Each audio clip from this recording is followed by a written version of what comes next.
You straight up cuckooed that dude, bro. Oh, my God. You've got all your Charger gear on because feeling fresh as hell. Well, you guys better enjoy it. The fans loved it. You have to love what you're seeing on tape if you're a Chargers fan, especially for the future with Justin Herbert. On the move and throws and touchdown. Do this together. Players, coaches, staff, fans, together we can create something truly special. Stay tuned for some good content.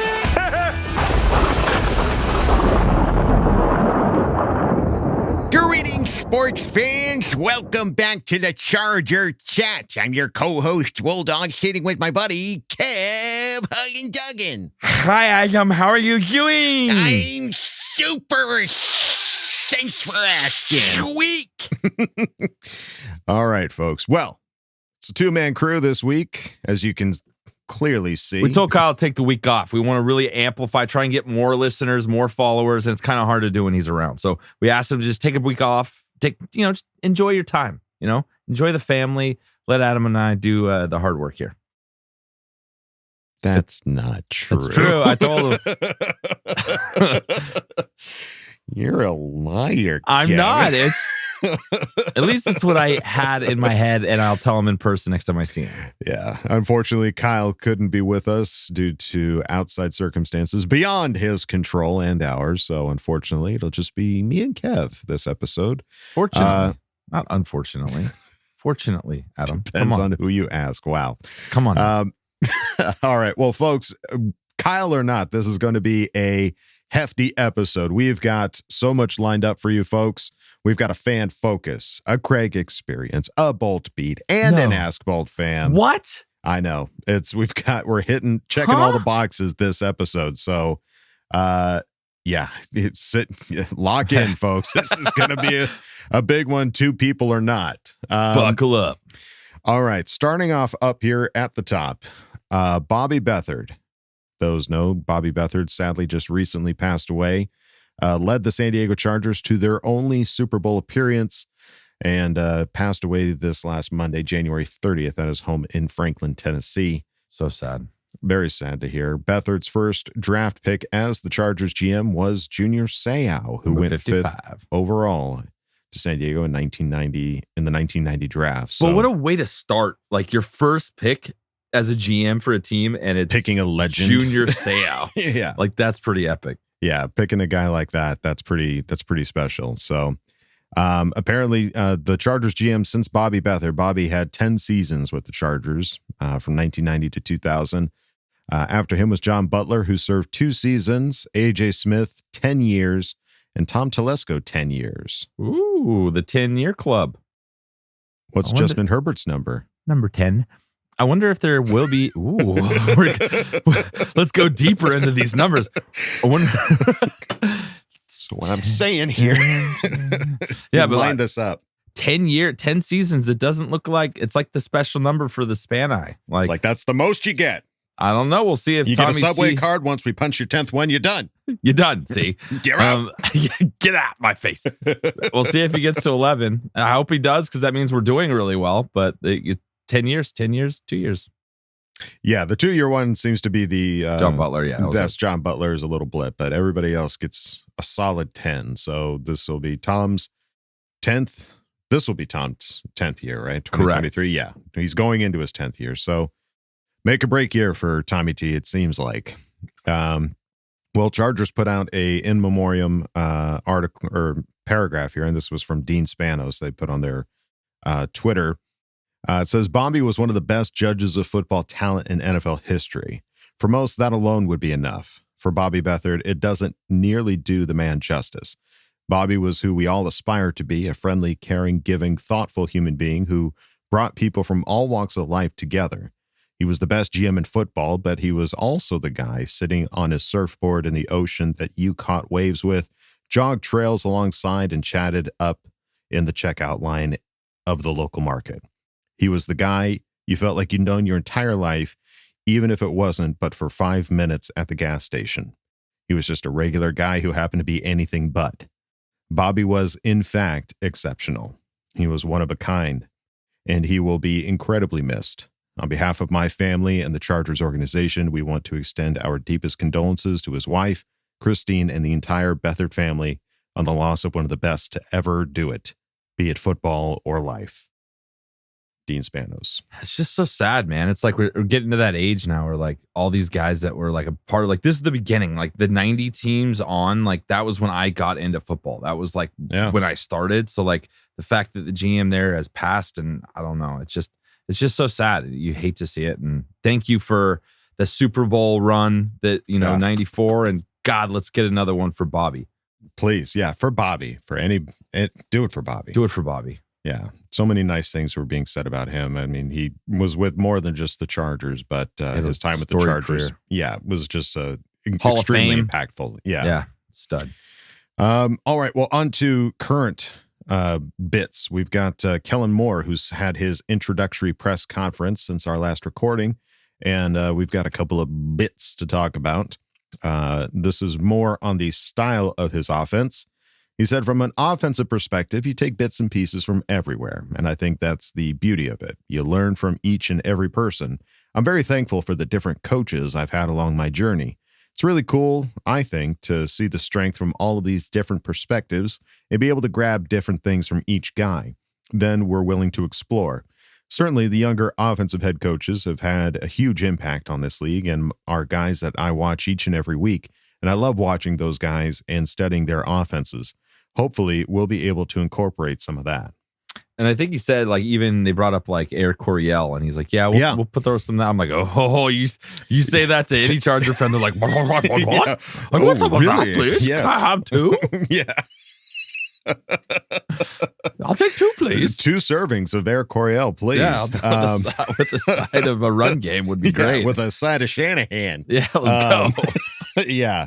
It's obviously like there's no team, I think, that runs a very, this is our scheme. I mean, maybe there are some out there. And if they are, I mean, it seems to me like they might be showing their hand to some of the rest of the NFL. But if you're someone, young like Moore and young like Staley, I think you're able to be a little bit more flexible, at least with what it is that you're going to call, and very mature of Moore to be like, yeah, I think we're going to take a little of this and a little of that and play to the strengths of the staff of who we have on the team, and not just going, we're running this, whether you like it or not. Yeah. There's kind of a lack of ego in the sense. It's a simple quote, but like the idea that you can come in and like, I'm going to learn from these other coaches. We're going to put together the best possible thing. I think that's what you need to have a really effective offense. Like, take advantage of everyone in the room. There's a lot of football experience, and but then we're counting on you, Mr. Moore, to call a GD games, if you know what I mean. Yeah. Call them up good. Yeah, that's really, honestly, I think you could ask any fan and they'd be like, I don't care what the scheme is called. I don't care whose name you throw in front. Just call some damn good plays and win some football. And that's all I care about. Call some damn good plays. Yeah.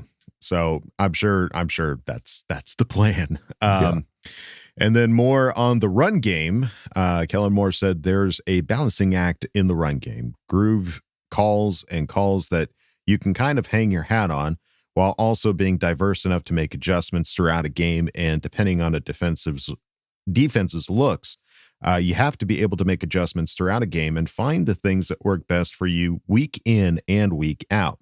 Whoa. Adjustments. So adjustments is what he said. Yes. In-game adjustments. So does you think he's meaning halftime? Do you think like sometime in the locker room they're going to make some adjustments? I don't know if it's necessarily that. I think it's because, as we've heard from Kyle, it's going to be like, just play better. Don't do what you've been doing. Do something different.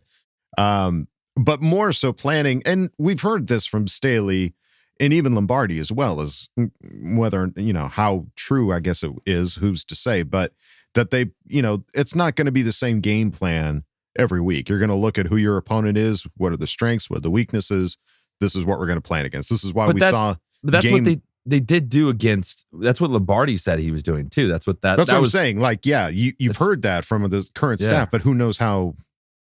Because we saw Lombardi trying to run this. I know you saw Lombardi calling similar plays as if we had a fully healthy offense out there, but we were working with third and fourth string, wide receivers and a banged up offensive line, and we're still acting like we're 100% at every position. And we weren't seeing the strengths of our players being utilized in games where we needed to use the strengths of players that against their weaknesses. Against their weaknesses, exactly. So you'd like to think that coming from Moore and given his track record over at Dallas, we're going to see some of that. Hell yeah.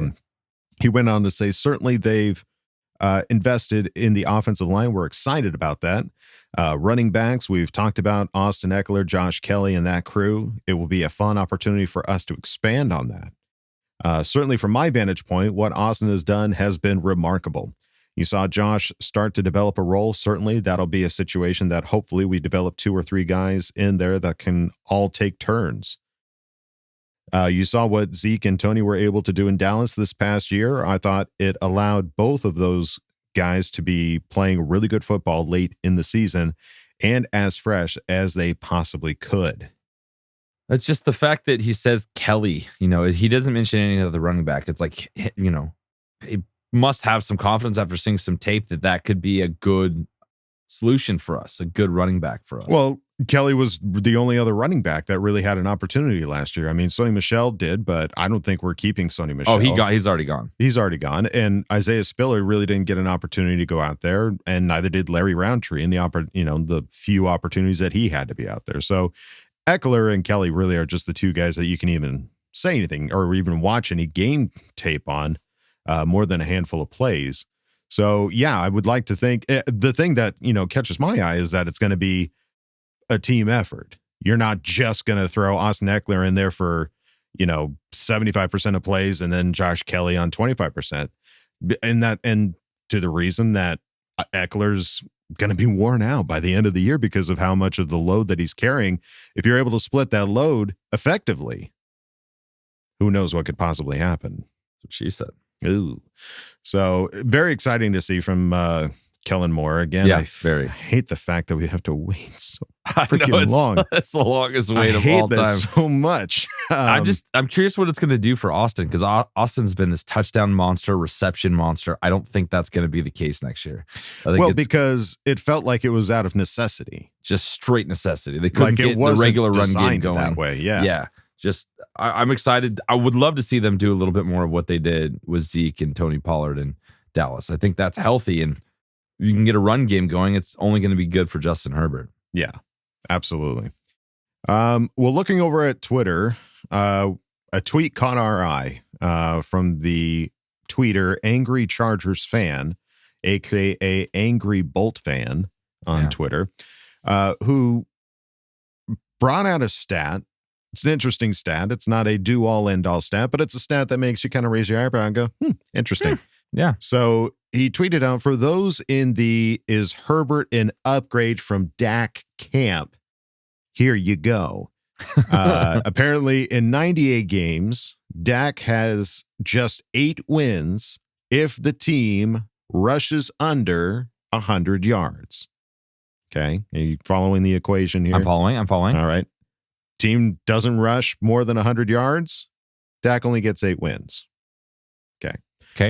Herbert already has 14 wins when the same happens to him.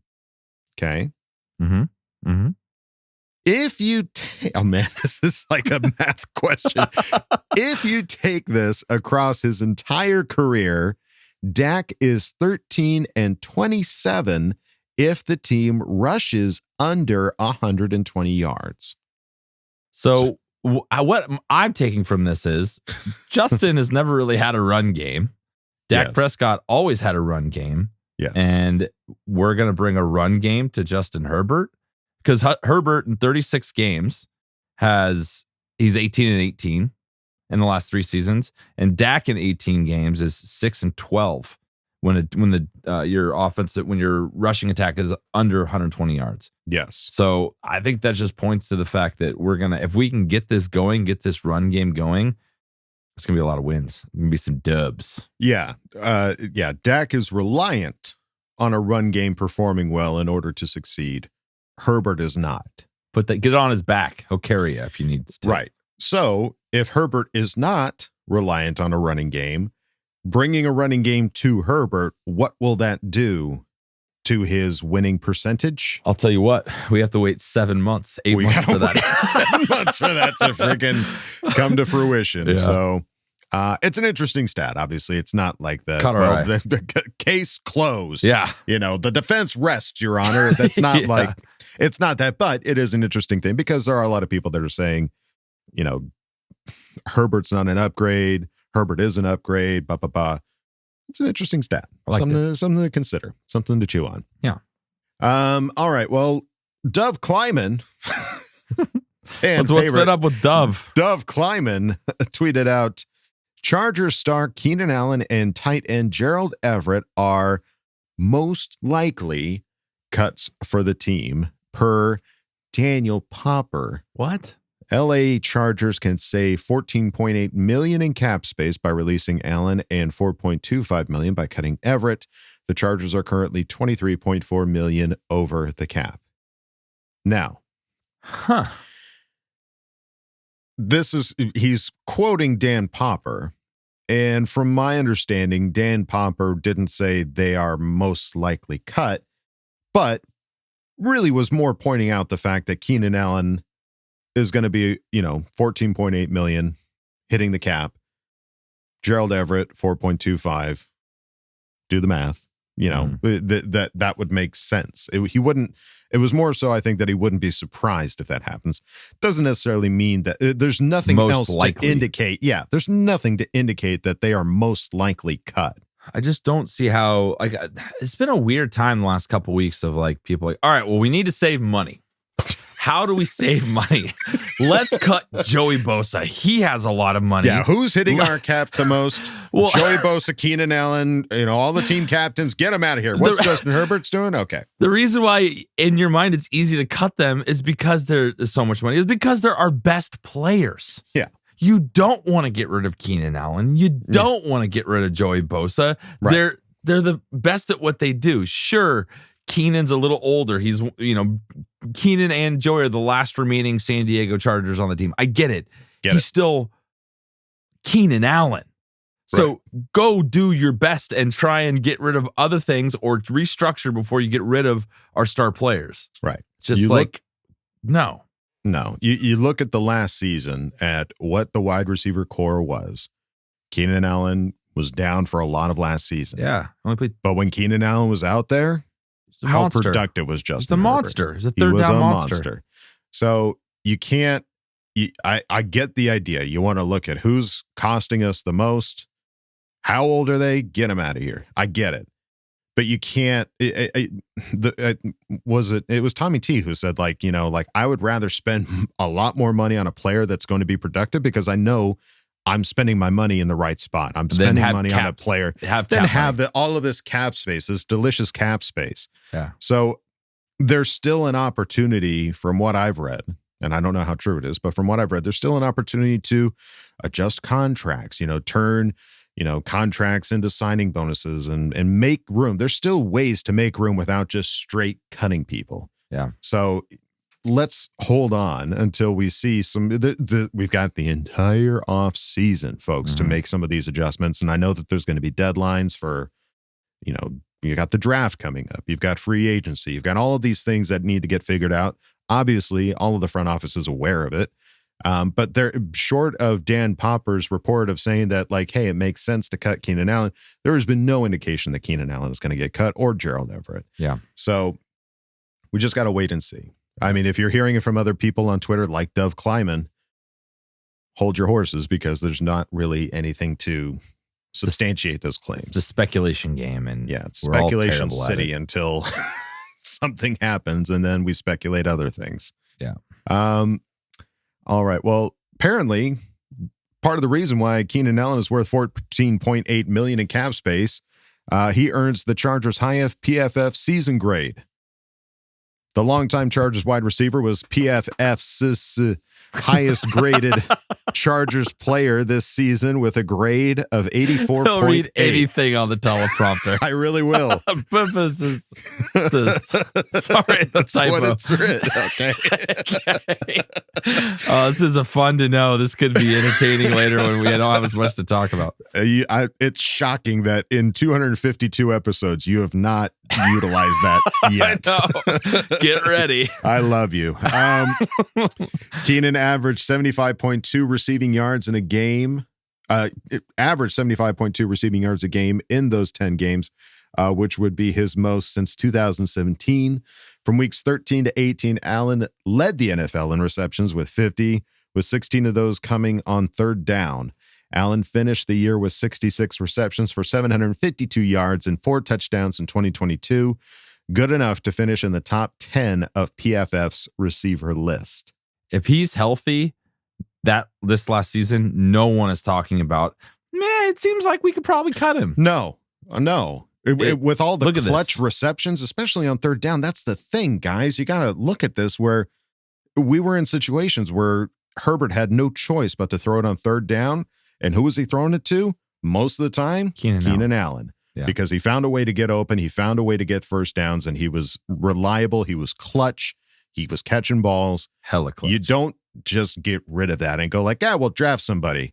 Really? Like, you're going to not go with old reliable like Keenan Allen?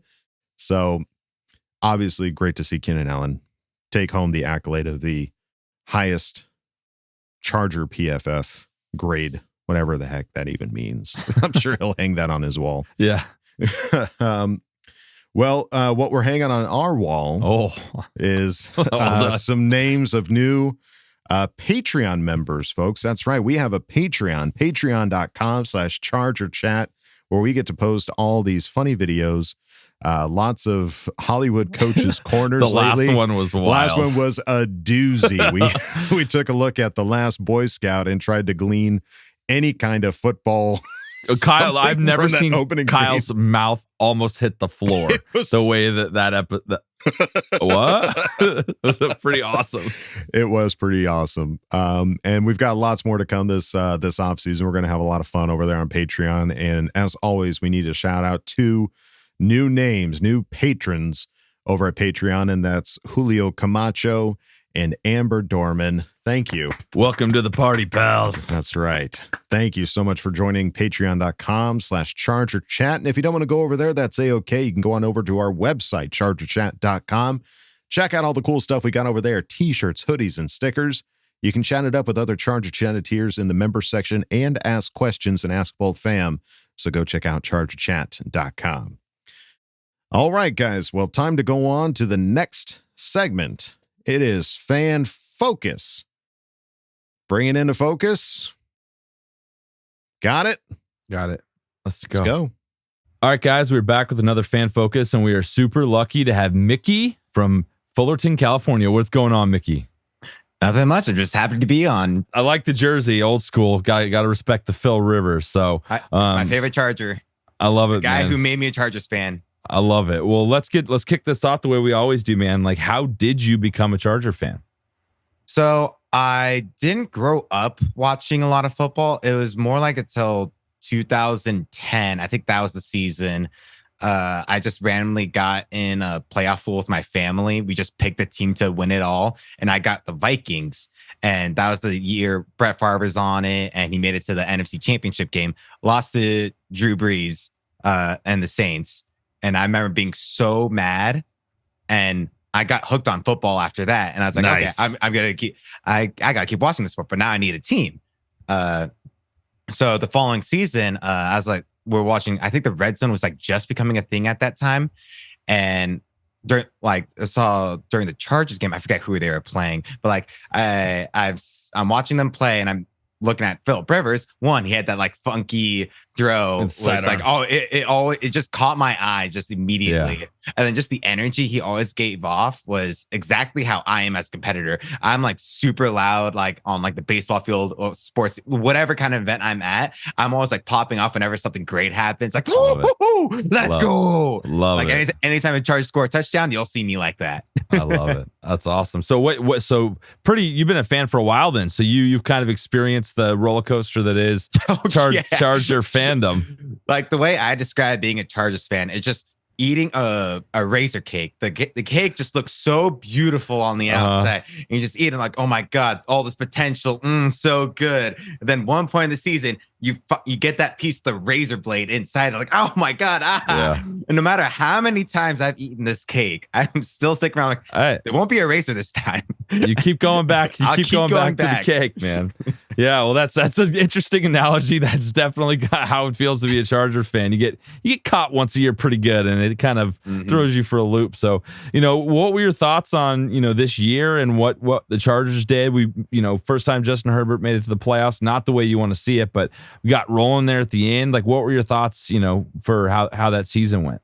Yeah, so it was like we were around 4-4, I think, was when like I started getting optimistic. Oddly enough, I was like, I'm looking at the schedule. I'm like, the only two games I'm really concerned about are the Dolphins and the Titans. Like that 2-game stretch. Like I was like, okay, I figured we'd probably lose to the 49ers. I figured we'd probably lose to the Chiefs, but like we always put up a great fight against always the Chiefs. A battle. Yeah. So I was like, I could see us upsetting that, which we almost did. Again, it just always comes down to the last drive. It's so upsetting with that game. We always have a lead in those games too. And it just Patrick Mahomes, that asshole, just keeps going off every single time. But yeah, I was like, I can see us going on a stretch here, especially once we start getting our guys back. Keenan Allen, like he was taking a bit longer to get back from his hamstring injury. I was like, he needs to get back. We really need him. He's our third down guy. Like that's how we move the chains in most of our drives. Like he's the guy that finds a way to get open on the first down marker. And sure enough, like we started going on this massive win streak. Like, oh my God, this is going better than I expected. I expected to go 1-1 in the Dolphins-Titans game. When we went 2-0, I was like, oh, and the rest of the schedule, this looks clean. And then we locked in a wild card spot at early on like it was week 16, I think. Yeah, we had 2 weeks. Yeah, and it was actually like I don't remember the last time we've known we were in the playoffs that early. No, not at all. It felt so nice. But yeah, and going into the playoffs, I was like, this is looking really good. Like if we beat the Jaguars, which like we were the favorites, it wasn't by much. It was like 2.5 points, but we were the favorites going to the Jaguars game. And then it was most likely a rematch against the Chiefs, in which it is very difficult being a team 3 times in a single season. Sure. And we're kind of designed. We're kind of designed to beat them. Like that's what I think we're kind of created and molded to do. So yeah, I forget which Chiefs player said it, but they're asked like, which team are you like most scared to fight? Is like, it's always the Chargers. They always like fight us to the bitter end, and we never know who's gonna win till the end. Yeah. Well, it was a good season. It didn't end the way we wanted to, definitely. But what are you most looking forward to this upcoming season? We got a new offensive coordinator. Everything else is pretty much the same. We'll see who we bring back. Like, there's a lot of talk of who we're going to be able to afford and all that. But what are you most looking forward to this offseason? I'm looking most forward to who we draft in the first round. Because there are like a couple targets, either like some kind of speedy wide receiver or the Notre Dame tight end that is like a big eyes for like a lot of Chargers fans, or maybe even some kind of edge rusher to like complement Bosa and Khalil Mack. And also need to find out how the Chargers are going to get under the cap space, because we are 20 million over the cap space.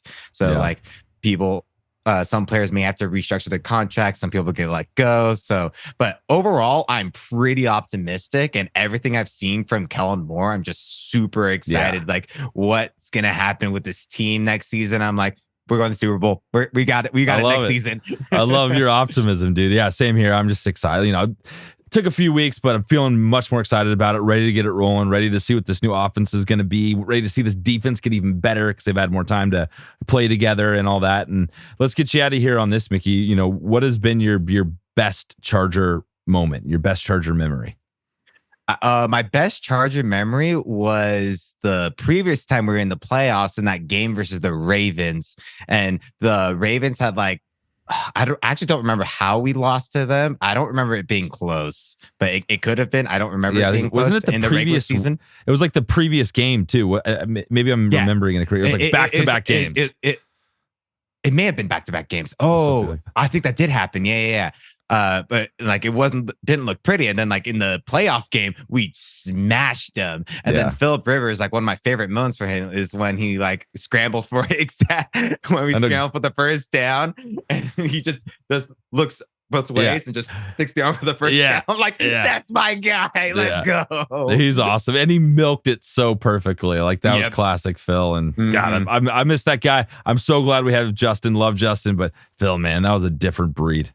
Yeah, the kind of energy Phil Rivers gave to that locker room is unique, one of a kind. It was insane what he brought to the table.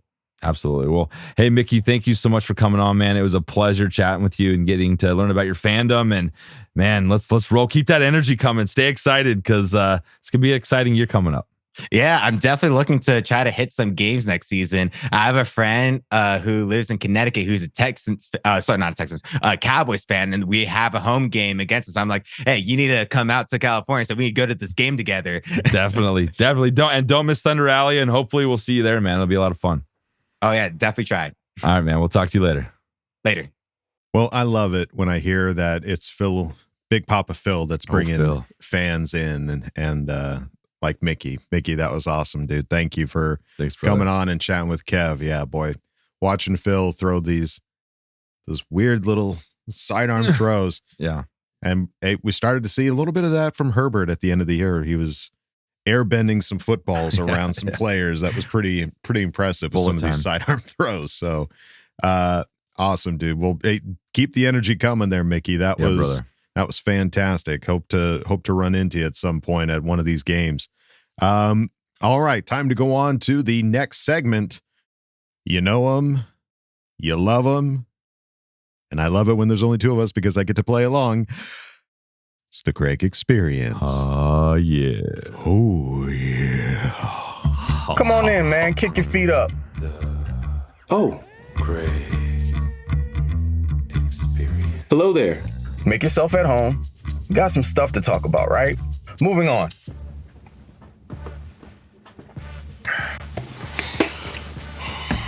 Stay hydrated, folks. Yeah, I'm a little bored. Just a little bit. Got the regular stuff going on with life, work, family, but no Chargers football. And during this last few weeks, the age-old question popped into my head. If you had a superpower, what would it be? And right now, it undoubtedly would be time travel. And I don't really know if that counts as a superpower, but y'all know what I'm getting at. Anyway, let's hop into it. It's another off-season edition. It's so weird to say that already. I'm not ready for this long stretch, but power through it. It's the Craig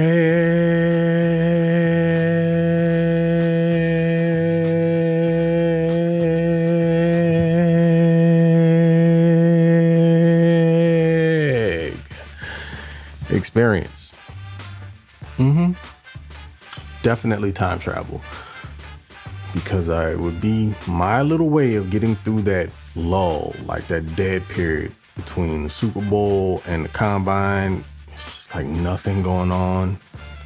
You get to the Combine and then fast forward a little bit more. You can get into free agency, draft, and then hope springs eternal once more.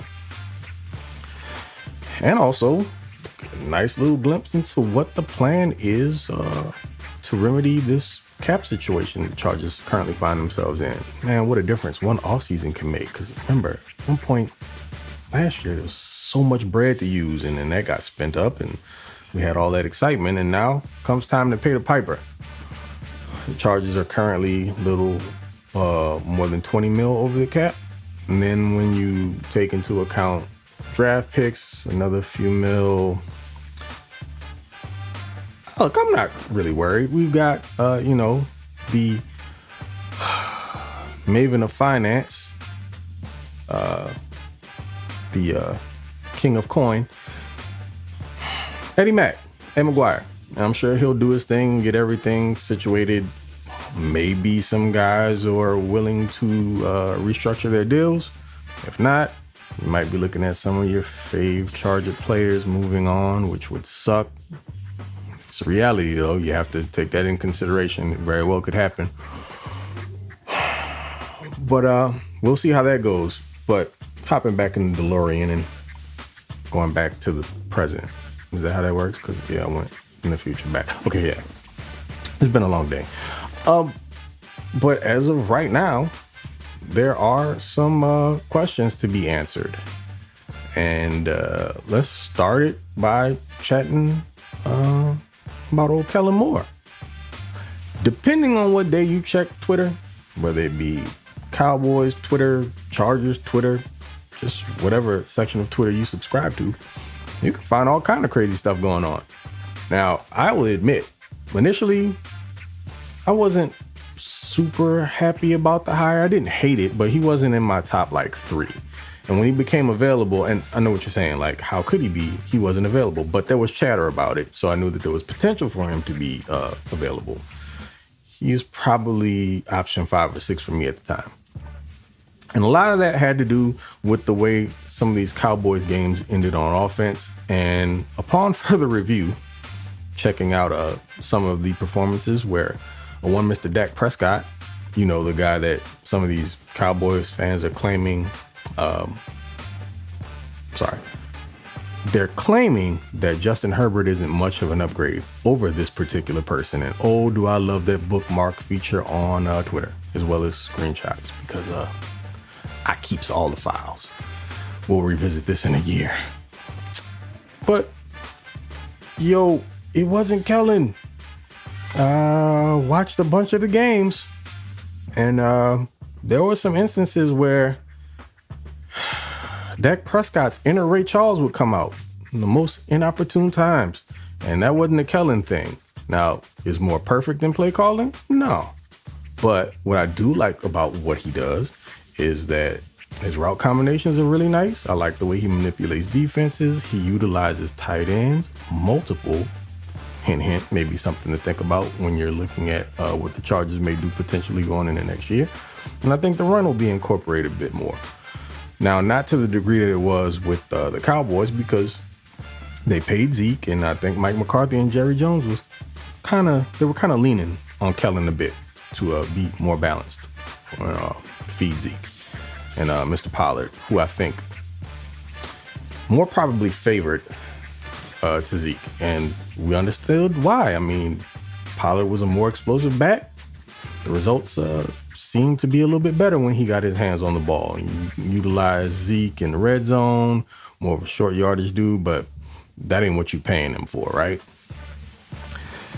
So again, like I said before, just watched a bunch of games with Dak and the other cat whose name's escaping me, redheaded dude.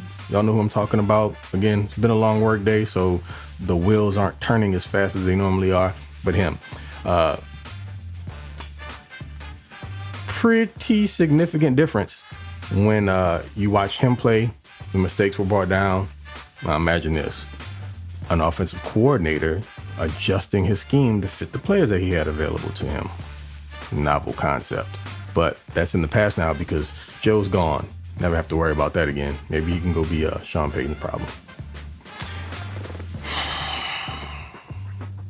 But I mean, you know, I feel a whole lot better about it. I think there's potential to grow. He's another young mind. And personally, I feel like this is all a part of the plan. You got a young head coach, young offensive coordinator. Your head coach doubles as the DC. The staff seems to be on a youth movement kick, and it's fine. You got the best of both worlds with Moore. He's got play calling experience for a handful or so years almost, and he fits the bill as a younger dude. So he and Herbert can grow together, and hopefully finally the offense can be molded to fit Herbert as we were told it would be last year. No, we were clearly lied to. But hey, more to continue with within the division. Old Sean decided he was going to go take the Denver Broncos job. And you know what? Here's my 2 cents on that. Peyton absolutely wanted to coach the Chargers. It wasn't never going to happen because they weren't going to pay him $17 to $20 million. On top of that, there would be a level of power that would have to have been given over that the span I ain't willing to. And there's one of the span in particular. I don't know who it is. Not gonna say his name. No more shine for you, buddy. But I also think that when he saw Moore get this job, he knew that didn't really make sense to wait around, because I'm gonna say this because I truly believe it. Y'all do remember that Kellen Moore was in head coaching talks, like last coaching cycle, right? I think he was taking interviews then. Hot name. You see what I'm getting at? Staley doesn't continue to improve. And you could argue, record-wise he has, but there are still some very questionable decisions that he makes, and we don't have to go down that road again. We all know some of the things that were done, moves that were made, that we... I'm trying to be nice here. We saw that they worked to the team's detriment in many cases. If he screws a pooch next year, you've basically got your ready-made head coach, offensive-minded head coach, because I don't know if you guys paid attention to this. If you go look at the two teams participating this Sunday, offensive head coaches. It's a thing.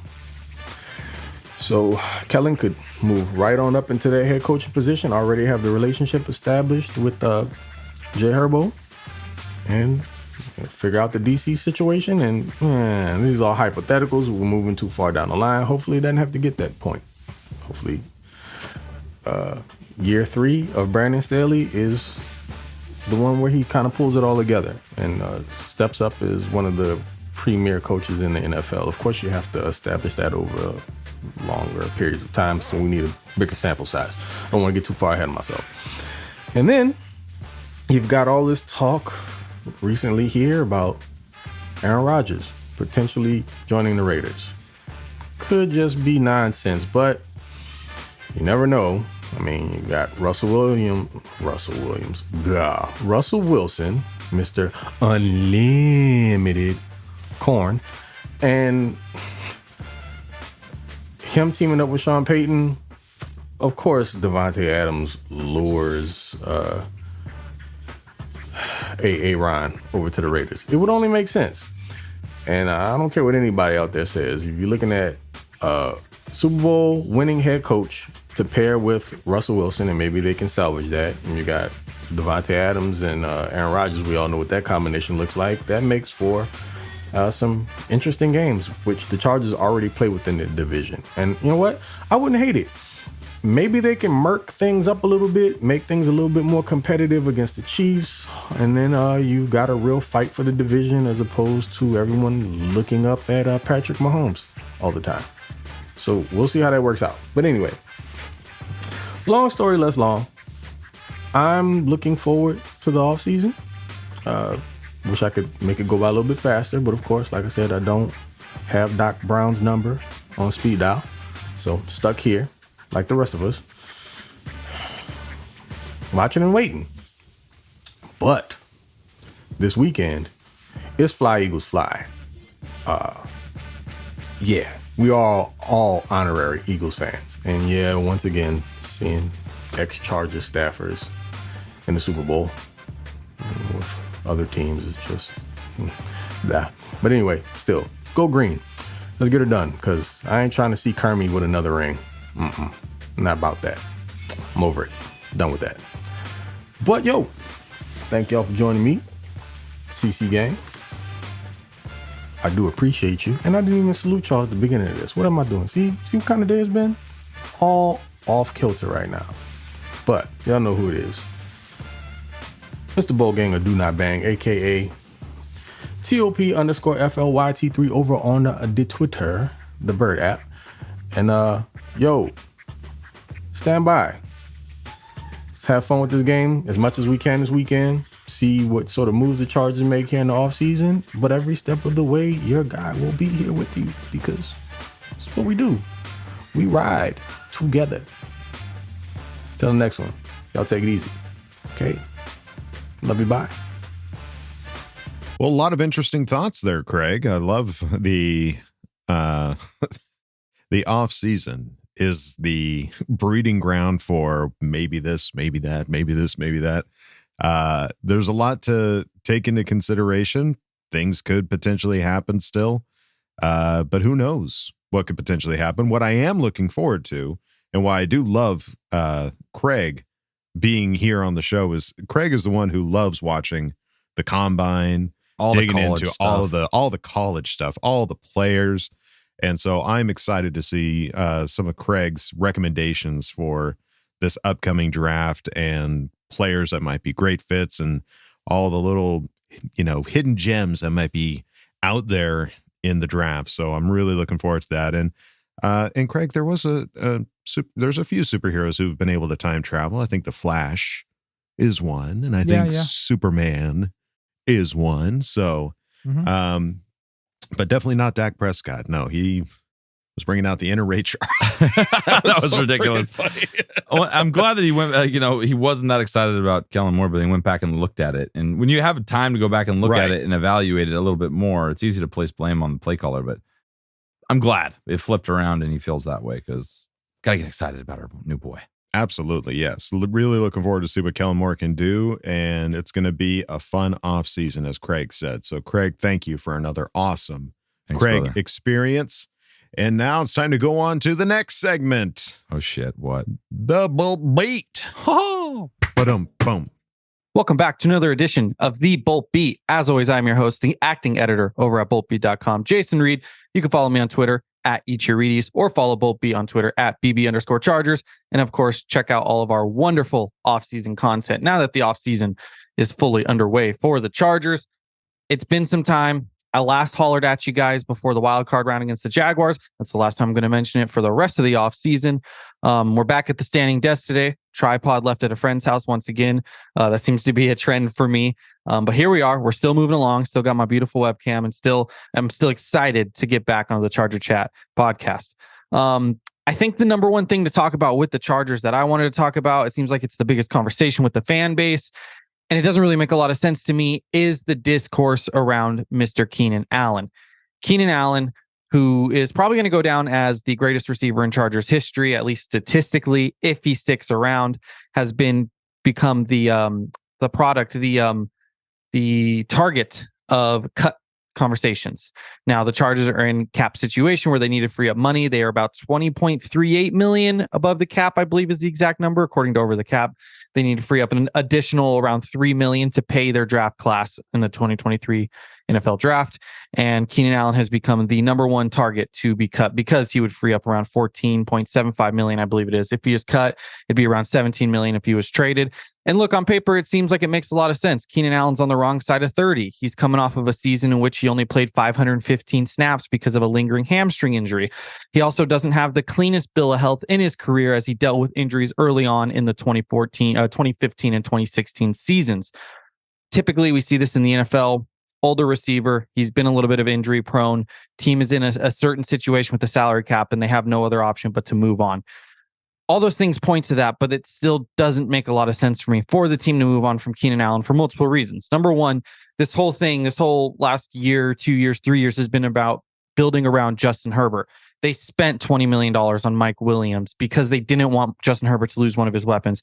They brought in Gerald Everett. They've drafted back-to-back offensive linemen in the first round. They've done all these things to make Justin. They fired Joe Lombardi after 2 years and hired Kellen Moore, the most experienced play caller there was on the market, all because they want to maximize Justin Herbert. So it doesn't make a lot of sense to me that they would cut/trade Herbert's most reliable option when he's on the field, his number one option, the option he goes to on third downs, the option he throws to when, they're just on the same page, they're connected. It's safe to say that Herbert is a giant Keenan Allen fan. And so it just doesn't make a lot of sense to take that away from him, especially when the roster's not really built to get rid of Keenan Allen. Let's do a little thought experiment. Let's imagine the Chargers cut Keenan Allen tomorrow.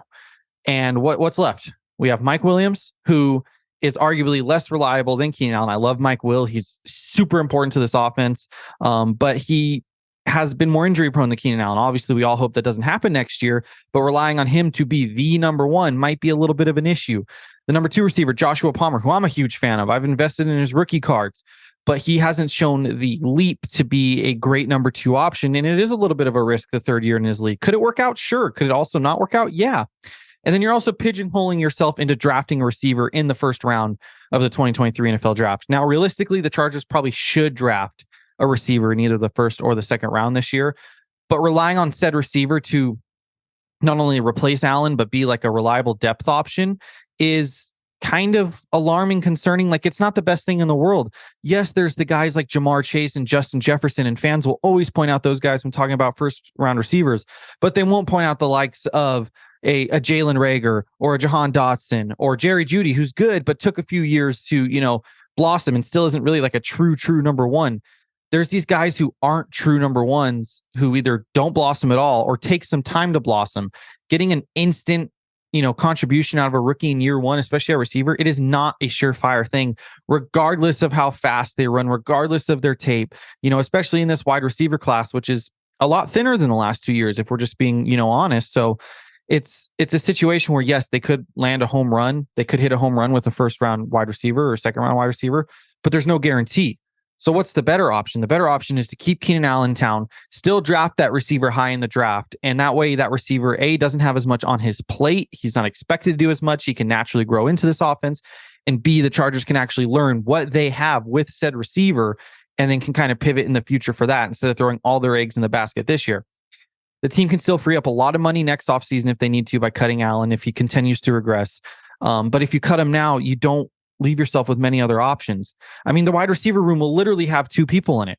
You're going to have to sign at least 3 more guys. So draft a guy and then sign 2 more guys. Like, what are they doing at that point? Creating the cap space just so they can go sign 2 mediocre receivers instead of having Allen? It just doesn't make a lot of sense, especially because they can free up money in other ways. They can cut Matt Filer to free up, I believe it's $6.5 million. They could cut Dustin Hopkins with a post June 1st designation to free up, I believe it's $2.4 million, somewhere around there. They could restructure Joey Bosa's contract, who Joey Bosa is going to stick around for the remainder of his contract. He's only going to be 30 when his contract ends, and he doesn't have like any dead money at the end of it. So it's a safe bet that he'll still be contributing at a high level at the end of his contract. So the Chargers don't have to worry about a potential dead cap hit because they signed a good deal with him in the first place. Corey Linsley is another restructure candidate. Even someone like Sebastian Joseph Day, who only has 2 more years on his deal, they could restructure and free up around $3 million. He's going to be around in 2024 and still producing at a high level, so you don't have to worry about it. So there are options, and all those moves I just mentioned free up, I believe it's around $34.5 million, giving the Chargers around $9 million to spend after paying their draft class to potentially re-sign Pipkins and Tranquil, who combined could probably be had for around $10 million annually, especially if they backload those contracts. Could be used to bring back Bryce Callahan, Kyle Van Noy. Naturally, they're going to lose some of these guys. They're probably going to lose Bryce Callahan. They can't really afford to pay a veteran cornerback $5 million. They might lose Kyle Van Noy. They might lose Trey Pipkins or Drew Tranquil. But those guys are more replaceable than Keenan Allen, even if we're only getting 1 more year of Keenan Allen. So I just think if the conversation becomes let's cut/trade Keenan, that way we could retain 3 other guys who are over 30 or a linebacker. Like I'm just leaning Keenan every time. And quite frankly, the Chargers can do both. They can keep Keenan and they could potentially re-sign Tranquil and Pipkins and just have to let those veterans go and, replace them in the draft. That seems like the most likely thing to me personally. I don't think cutting Keenan Allen makes a lot of sense. I don't think the Chargers are going to do it. I don't think Tom Telesco wants to do it. Brandon Staley wants to do it, or Justin Herbert wants to do it. So let me know. Let me know down in the YouTube comments, down in the podcast reviews. Of course, always give a 5-star review. Let me know on Twitter, either on my personal or at BoltBeat. Let me know what you think about Keenan Allen's situation, because it's really a unique one. We went from this huge offseason where the Chargers spent a lot to an offseason where they might have to cut their number 1 receiver and arguably their greatest receiver of all time. So it's an interesting situation. I'll be back at you next week on the Bolt Beat. And in the meantime, let's get back to the Charger chat, guys. I couldn't have said it better myself, Jason. Said, yeah. Jason. Exactly how I was feeling, but I couldn't articulate it. That's why we have the Bolt Beat. That's right. To say the words we're trying to think and yet can't come up with. Jason Reed. Yeah. That's the thing, folks. Everybody in the offseason, especially people who don't know what all players' contracts are and stuff like that, immediately go towards, well, let's just cut this guy. As opposed to like, oh, we've got all of these contracts that we can restructure. Chargers have one of the most restructurable contracts going into this next season. So I anticipate that we are going to see a lot of tweets about this person's contract got restructured, this person's contract got restructured, because there's a lot of guys that we want to hang on to. And yes, was Keenan Allen there every game last season? No. But when he was, the guy kicked ass. So there's no reason to think that he is necessarily going to regress going into next season. Is he getting older? Yes, of course. But the beauty of Keenan Allen is his game isn't about how fast he is or like his speed. He is just such a good route runner. Yes. He's still going to he'll be able to lean on that for a lot longer than some of these other wide receivers that are reliant on their speed, because that goes away a lot faster. Right. Like the idea of getting a brand new wide receiver, like, does it work? Absolutely. We've seen a lot of, this last draft class was very heavy on the wide receiver side, and we saw a lot of wide receivers have some great seasons. Is that necessarily going to be true of every wide receiver that comes out of the first round? No. Chargers aren't drafting until 21, I think. So are you expecting the 21st person taken in the draft? Like, how many wide receivers are taken before that? Is that person going to be able to perform like Keenan Allen and develop the same chemistry with Justin Herbert that Keenan Allen has? Like, can it happen? Yes. But it's such a question mark that would you rather have somebody that you know is reliable, somebody you know that can be there on third down when it's 3rd and 10 and Justin Herbert's got to get the first down? I'm trusting Keenan Allen and not a brand new wide receiver. Should they draft a wide receiver at some point in this draft? Absolutely. Yes. It's going to be second or third round. Yeah, like the wide receiver room is going to be small, like Jason pointed out. We're going to need another body in there, but hopefully a stud tight end. Yeah, we're looking, I think, at some other areas of opportunities. There could be some. It's always going to be best player available anyway. Yeah. So if it's a wide receiver, great. If it's not, we know it's the best player available. So, Jason, thank you for again saying the words that we try to think of, and yet we're just a couple of goofy buttholes. So a couple goofy buttholes. All right. Well, folks, time to go on to the next segment. Ask Boltfam.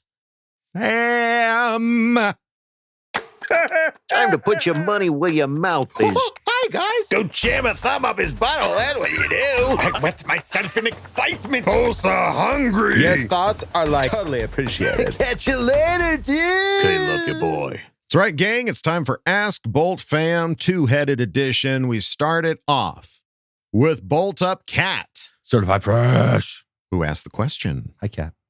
Hi, guys. My first time writing a question. Hope it makes the cut. What are y'all's thoughts on the cutting of Keenan Allen rumors? Also, how does this work? Do we get to demand voices from Adam, or is it more of a request? How do you get the Boltfam badge on here? And how/when did K Love You Bye originate? Love the last Boy Scout review on Patreon. I legit LOL. That was a wild ride. Thank you for all you do. K Love You Bye. Cat. Yay. Welcome to Ask Boltfam. Yeah, it was awesome. We did the Patreon hangout and we got to meet her, and yeah, she was really awesome. So yeah, no, that was a real fun time. Yeah. So you got a lot of questions in here. We're going to hit them all. Let's do it. Thoughts on the Keenan Allen rumors? Think Bullshit. They suck. Suck ass. They're dumb and they shouldn't be thought. And how does this work? Some people like to demand voices. Some people think that I can somehow make some of these voices sound remotely like. When in doubt, request Donald Duck. No. You.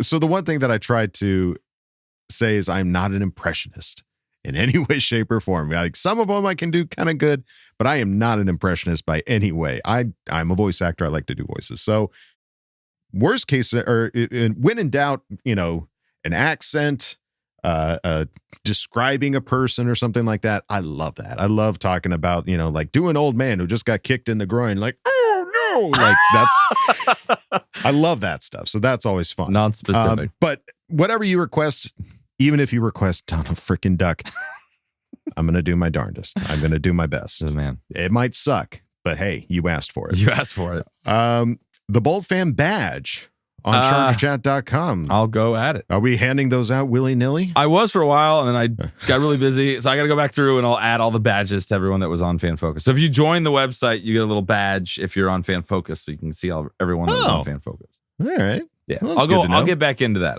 I'm on it. Okay. How and when did K Love You Bye originate? I was in London for work, and it was a very late night, and I had just wrapped this project I was on, and I had a few. And Yes. it was a sloppy baby Kev night. I stopped doing that. Like when I heard that episode, I was like, okay, I can't be doing that and recording podcasts. And just at one point, what happened? You were saying something I disagreed with.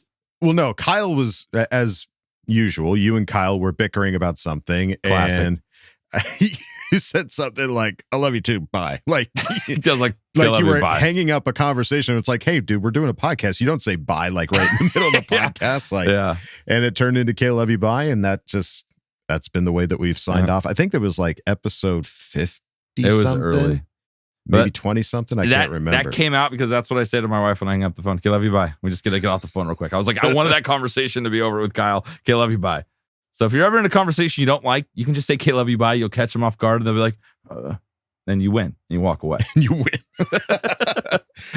Yeah, it's thankfully we've never really gotten too salty with each other after 252 episodes. You think we would? We have not had moments where it's like, I don't want to talk to you anymore. Like, yeah, and I think part of that has to do with K love you bye. We always end every episode letting each other know that we love you.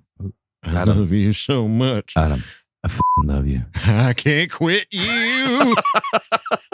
All right. Well, and I'm glad you enjoyed the last. Yeah, that's where Kyle almost chin was on the ground. All right. Well, I think we hit them all there. And welcome, Cat. Certified Fresh. Yes. Don't be a stranger. Thank you for asking the question. Let's move it on now to Lexi M. Lexi, who asked the question. I'll admit that defeat took a lot out of me, and I needed some time to process what happened. But I am back. Thank you guys for having such a positive attitude on all of this to help me through the sorrow. I apologize now for the long question. Now my thoughts from the last few weeks I've been gone. Okay, Craig, I hear you, and as much as I agree, I don't like seeing people fired from their job. That kind of comes with being in a professional sport. Plus, let's be honest, he made enough money to still be fine, and he's living his best life with his fam, and having the name Lombardi certainly doesn't hurt his affluency. So I'm sure he'll find something and hopefully just be the same old we had.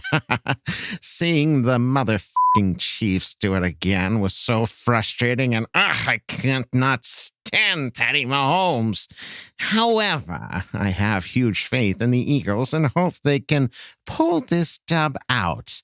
I was very surprised pleasantly by us picking up more. My dad is a Cowboys fan, and if someone can make Cooper Rush look that good, that's a winner in my book. I am so hyped to see what we're going to do with Herbert next year.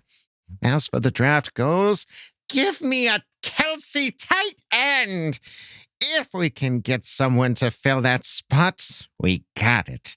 I realize there is more to our downfall than that, but I feel like that's a major piece of the offense we're missing, and I would love to see it filled with a Kelsey/Gronk type. Yeah, wouldn't we all? Sure, you can say you want a speed wide receiver all you want, but to me, we got Mike Will and Everett still. We're fine. I refuse to watch the Pro Bowl given the shafted X so bad. I'm not mad about Herbert not getting as he couldn't given he went through surgery, which I hope is unrelated to anything major and is just getting done to prevent for later. I don't want anything too happy to happen to my pony boy. Question time, finally. What would be your theme song? Also, if you weren't in your current jobs, what would be something you would be doing instead? Not that I know what you guys do now besides the podcast. LOL. Thanks again, guys. K love you. Bye. What was the voice? I like that voice. Okay, well, they asked it. It's a guy. Okay, so it's a guy named King Boomy from The Last Airbender. I've heard it's a great show, great cartoon, but I have not seen it, so I had to look up, and I heard one sentence from the guy, and I just built it off of that. So if he sounds totally different, I'm sorry. I went off the one thing that I could go off of. So and King Boomy. I have a request King for Boomy. Maybe check this out. I just watched Wreck-It Ralph with my kids. I would love to see a King Candy. Oh, well, yeah, that's what's his name. That's Alan Tudyk. Yeah. And he's He does like the Mad Hatter, like, oh my goodness. Yes. Put that on the list. Put it on the list. That's what I want so bad. Theme song. All right, so theme song. Well, I know mine. What's yours? Well, mine is like, it's the family theme song. Uno, dos, 1, 2, 3, 4. Wooly bully. That's right. That would be Wooly Bully. That's genius. That is the theme. That's every Woolly's theme song. Yeah, Wooly gotta Bully. be.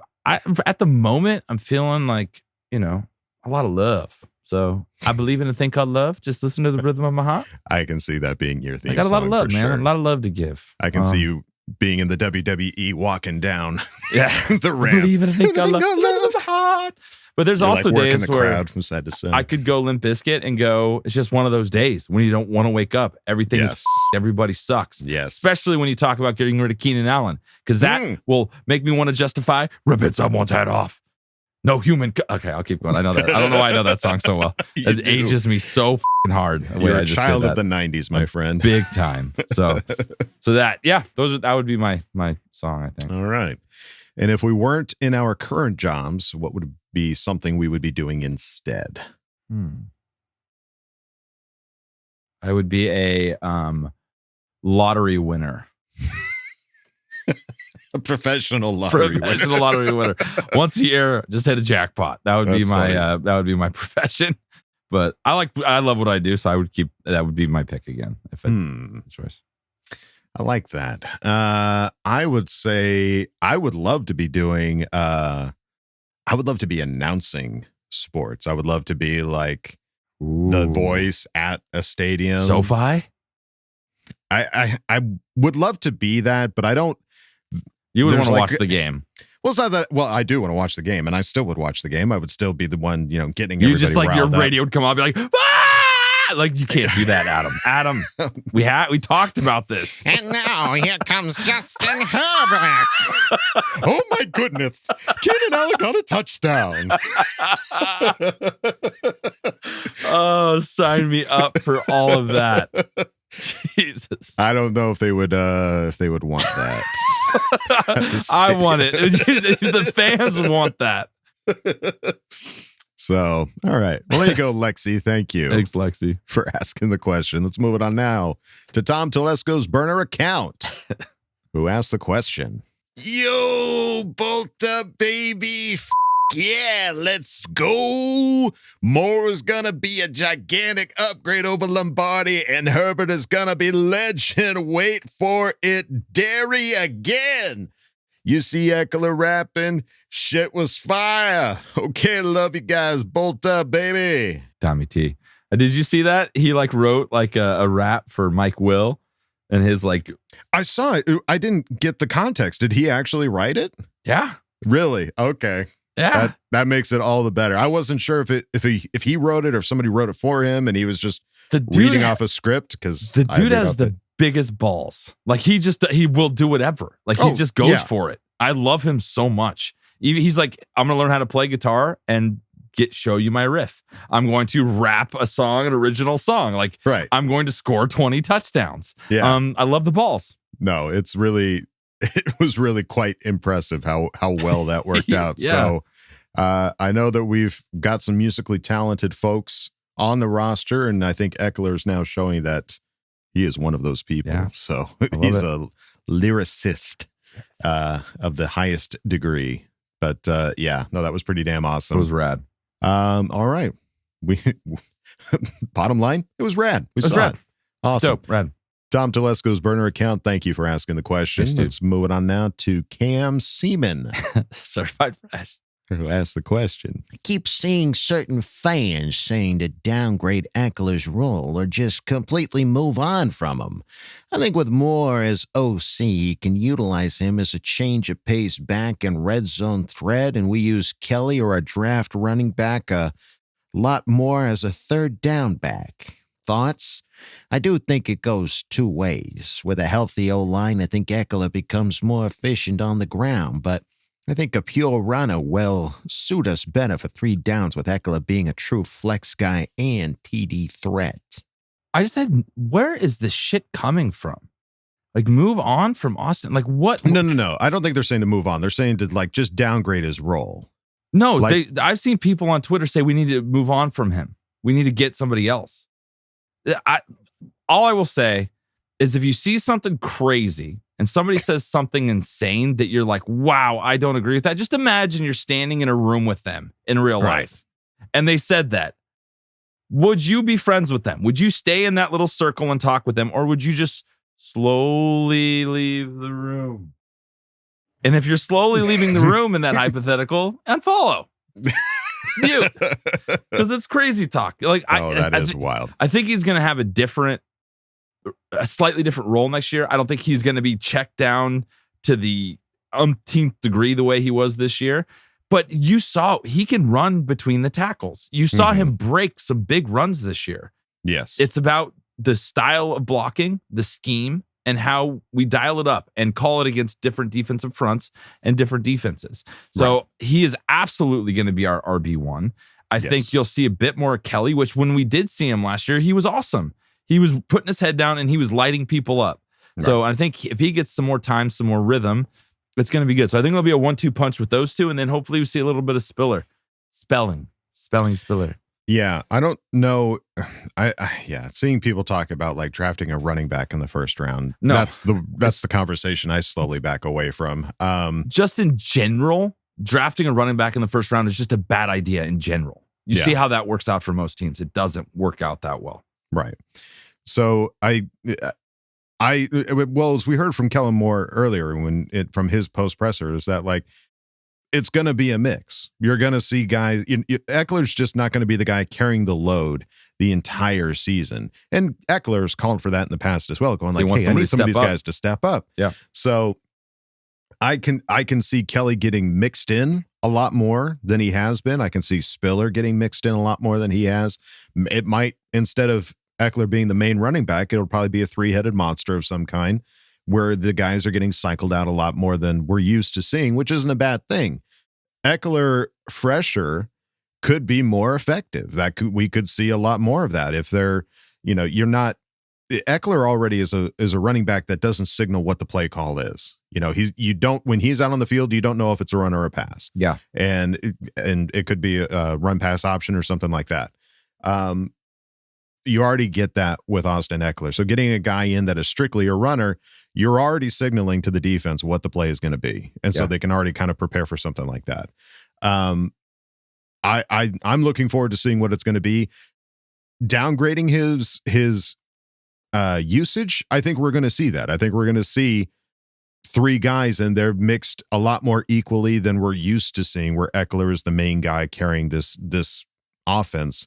To the tune of having back-to-back seasons with 20 touchdowns. Well, I honestly feel like he's not much is gonna change. Like the way he plays, there's no other running back in the league quite like him. And to say he's gonna come in and he's going to really split time with Kelly is just kind of crazy, because he's such an asset. He's such a Swiss Army knife that I think there will be a little bit more division. There'll be a little bit more time, but I still think it's going to be the Austin Eckler show. And if it's not, that's an issue, because he's such a good player.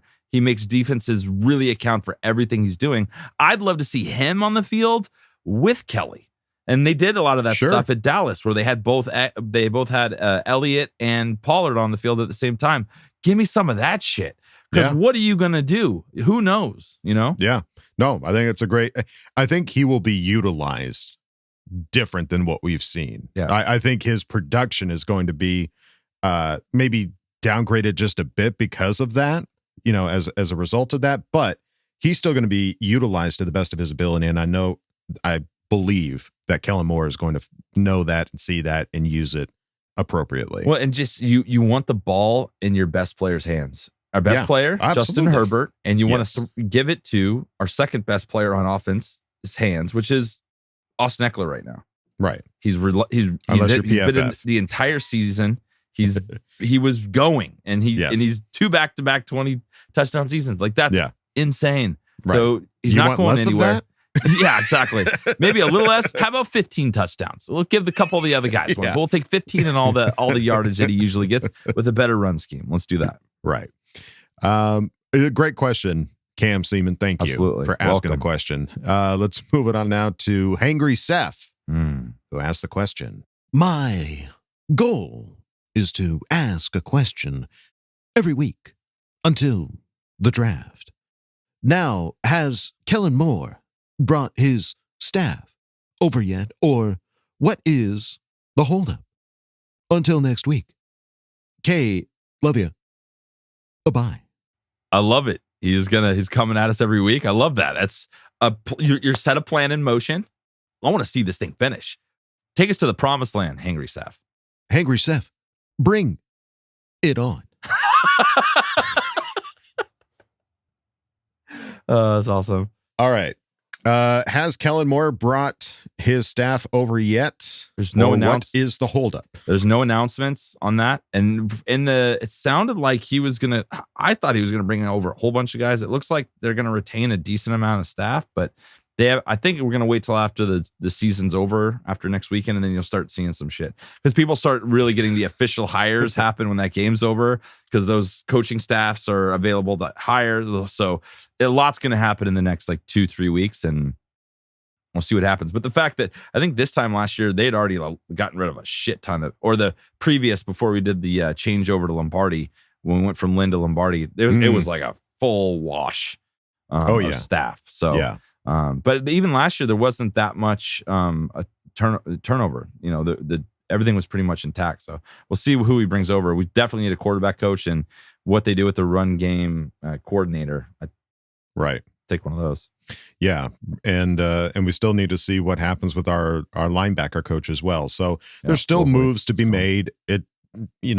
Honestly, the offensive coordinator was the one that you had to strike while the iron was hot. And they did just that with Kellen Moore. Everybody else, while important, it doesn't necessarily need to happen immediately. No. The immediacy of it doesn't need to be right now. There's still some head coaches that need to get hired. You start up there and you work your way down. Right. You already went through all of the interview process of interviewing offensive coordinators. Obviously, the job went to Kellen Moore. So now, and I'm sure there's going to be negotiations, going to be talks about, do you want to stay with the Cowboys or you don't want to come with Kellen Moore? Who are you going to follow? Who are you going to pledge allegiance to? Justin Herbert, Dak Prescott, Justin Herbert, Justin Herbert, Justin Herbert. Right. So we'll see what happens, what the holdup is. Season's still going, technically. The postseason's still going. So ready for it to be over, actually. We're all ready for it to be over. But, don't know what the holdup is otherwise, Hangry Seth. But hey, see you next week. Yeah, we'll see you next week. Same bat time, same bat channel. Let's go. Let's move it on now to Leo, who asked the question. Ladies and gentlemen, this is your Captain Justin Herbert speaking. I just wanted to thank you for flying Bolt Up Air, and on behalf of your co-pilot Kellen Moore and your flight attendants Keenan Allen, Mike Williams, Austin Eckler, and Corey Lindsley, we wanted to wish you a wonderful stay in the Los Angeles. We know you had many choices of teams in LA, but we wanted to thank you for choosing us this flight. We'll be on its way to Las Vegas for the Super Bowl, should you continue on this flight. If you can please fill out the questionnaire with 2 questions. 1, how explosive will this offense be with Kellen Moore calling an Air Coryell-style offense, his words. And 2, how can we best improve this offseason with the cap, assuming moves are made? As always, from all of us here at Bolt Up Air, love you, bye. I like that. It's got like a southwest southwest vibe. Like that. The humorous flight attendant runs the show. Yes. All right. How explosive will this offense be with Kellen Moore calling an Air Coryell style offense? Incredibly explosive. Yes. Yeah, the fact that you even said Air Coryell, it's like that's just that. Like, get down the field and throw that ball. Like, we all want that. Everyone talks about that. Let Justin throw. And I think in order to do that, we need to work on the offensive line a little bit. Everyone's saying they want a speedy receiver to get down the field. Give him more time in the pocket, and you let everyone get down the field, not just one guy. That's what I want. Yeah, if you want just one guy down the field, then get a speedy wide receiver because he'll be the only guy down the field. Yeah. But if you want them all down the field, more linemen, better linemen. More linemen, tight ends. Those are the guys that are going to give Kellen. They're going to give Justin time to throw Kellen, the ball down the field. give him time and to give call Kellen the plays. time to call the right play. Yeah. Because, I mean, we've seen plays previously where like Mike Williams is like down the field, wide open, catching balls. So Mike Williams wouldn't necessarily be considered a speedy wide receiver by any stretch, but It's faster than me, but yeah. fast enough to get down there Yeah. to get open. And if you give Herbert enough time to throw it, anybody can get down there and get open. So Everyone's saying like the flashy pick is the one they want. Like, yeah, that's awesome. we all, yes. But if you get a really freaking good offensive line, it's going to make everyone else better. Or a really good tight end that blocks that can also run routes. Like, those are what I want personally. Yeah. Those all make sense. And how can we best improve this offseason with the cap assuming moves are made? It's like what Jason said. I think you keep your stud players, and I think you have to relook at some of those mid-tier guys. I think like everyone's kind of like all in on Pipkins. I still think you could move on from Pipkins and get a second round tackle. I think you could do that, or remove Sawyer. I think there's some flexibility there. I think there's some other guys that are like would be sad cuts, but not devastating cuts like Keenan would be to me personally. Yeah, there are some names out there that it's like, man, I don't want to lose that guy. But there's only so much money that can be spent. A lot of it is tied up in big players, but those are playmaking players. Those are guys that are going to make a difference between what this team is and what they could be. I'll take sad, not devastating. Yes. Yeah, we don't want any. I mean, devastating would be losing one of those team captain-esque players. Yeah. And a lot of those guys are getting paid buku bucks, unfortunately, or fortunately, depending on how you look at it. But I think if they can just, I mean, they gotta restructure contracts more than anything else. You're already $23 million over the cap space. You got to have money to pay your draft class as they come in. So there's got to be some restructuring. Will there be cuts? Sure, but I think there will be cuts. You know. Obviously, I'm not rooting for people to lose their jobs, but I mean, players like Matt Filer, players like Dustin Hopkins, those are guys that you kind of have to make those cuts, especially now that other players are coming in and performing better than they have, that are getting paid less. Sure. Those are the cuts that we will certainly see. Ones. Yeah, this offseason. Leo, thank you for asking the question. Let's move on now to Boltville 714. Nice. Who asked the question? What's up, fellas? What was your thoughts on the Pro Bowl weekend activities? I know in the past you guys have mentioned about how cool it would be to bring back the QB long toss, but if the NFL came to you three and gave you the opportunity to implement a new activity, what would it be? One activity each, and you would have to participate in it as well as the coaches for your activity. Ha ha! Can't love you, bye. It just felt like another kind of odd Pro Bowl. I think it was better than having the game where they're like tackling. It's obviously like a more entertaining, like they're having a little more fun than normal. But it still feels like totally not necessary to me. Like it wasn't like I didn't watch all of it. I checked out a little piece of it and I was like, okay, I'm good.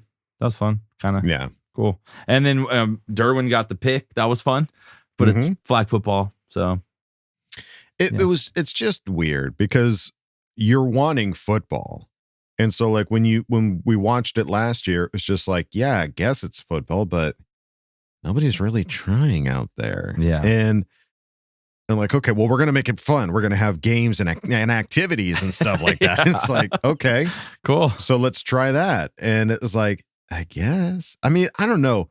Getting in the Pro Bowl is more of a title than anything else. It helps you with your contract and you make extra money. Sure, it helps with contract and it lets you know, hey, everybody thought you were the best at this position. Congratulations. Good job. Yeah. Do we necessarily need to see something from that for any reason, really? Like, I don't know. It did feel strange in a not good way. Yeah. I mean, it is weird when you look back at previous Pro Bowls where they had those activities like the QB long toss. Like for some reason, like I think seeing skill games for one person as opposed to a team against another team, like then it's more like, okay, well, this is fun. Who was the best at this one activity? Sure. So I think if there was one that I would recommend, it would be something along those lines of like, Like if you wanted to do, okay, here's one. Okay. All right, this sounds like fun. So like when you're playing in the pool and you want to be like, toss me the ball as I'm jumping in, so I'll make a cool catch and I fall in the pool. How did you catches into a swimming pool with a trampoline? I mean, no, with an air ramp that launches them high into the air. Sure. Hell yeah, let's amp it up a little bit. Well, I mean, I don't want these guys to get hurt, but I'm just saying that like if they're running, they're making a cool catch in the air and they're falling in water, nobody's going to break a toe, which I heard that happen. I heard Myles Garrett like dislocated his toe so stupid at the Pro Bowl. So like, yeah, I mean, you might get some water up your nose, but other than that, I think these guys, and it'll be fun. People will love it, seeing their favorite players jumping in the pool, making cool ass catches. You get votes from a panel of judges. Who wins? Who gives a shit? But it'll be fun. I like that. I'm going to go off that a little bit. I don't know if you've seen the show Wipeout, but I think they should set up a Wipeout course outside somewhere and just watch these big hulking dudes like get like destroyed by an obstacle course. Granted, hopefully no one gets hurt, but I want to see that. No, I would. You would. That's the thing. That's what I'd be down to see. That. You'd be like, I need to watch everybody do this. I want to watch all the different players from all the different teams, no matter if it's my player or not. I want to see somebody eat it hard and wipe out. I just thought of this, like the teams that want to watch football still. Yeah, there's only 2 of them left. The rest of the NFL, all the fans are like, it's fucking over. Yeah, it's over. Done, dude. Let's move on to the next. Let's get into the combine right now. Yes. So yeah, I don't know. Wipeout's my final answer. Yeah, I and as you were saying that, it made me think of like Guts. Remember Guts back in the day on Nickelodeon? I want to see somebody climbing the aggro crag, and who's going to get up at the top? Who's going to be the winner of that challenge? Nickelodeon's got to get in on this. I think that's how you solve it. Oh, they have there the you Nickelodeon go. Get show. Nickelodeon involved in the Pro Bowl. Let's do this. You're already doing it on games being called. Get them involved in the Pro Bowl. Number one, are you listening, NFL? We're giving this out for free. Slime. Lots of it. You're going to get kids watching the Pro Bowl. You're going to get adults enjoying the Pro Bowl more. With their kids. It's a family experience. All right, we solved the problem. This is $1 million idea that nobody at the NFL will listen to, but you're welcome. Hey, we'll clip this. We'll send it in. Send it in. Time-stamped. Copyright 2023. All right. Boltville 714, thank you for asking the question. Let's move it on now to Guidebook Beats. Certified fresh. Possibly. Who asked the question? Yeah, fresh. Okay. What's your picks for the draft? First round and second? All right. Well, I'll be honest. I'll say it. You haven't dug into it yet? I don't watch college football. So I don't know. I mean, anytime it comes down to like, who would I pick? I hate to say that I look at other people's opinions and weigh those out, but go ahead, I don't have a choice. I don't watch a lot of college football. I'll watch a couple games throughout the season. So to ask who I would pick would be silly because I might as well draw a name out of a hat and say, pick Joe Schmo and Fiddly D. Those are my first 2 picks. Fiddly D in the second round of the 2023 NFL draft. Fiddly D. It just reminds me of the Key and Peele sketch. You said that. Yeah. I have an answer to this. Yeah, Kevin actually has an answer. So it's similar to what a lot of people are thinking. I want Michael Mayer, the tight end from Notre Dame, first round. If he's available, I think that's absolutely get him because he improves. The tight end position is a weird position where you need them to be good at both. They need to be good at catching the ball, running routes, and blocking their asses off. And he's awesome at both of those. Mm-hmm. And then honestly, for me, I still want to go offensive line in the second round.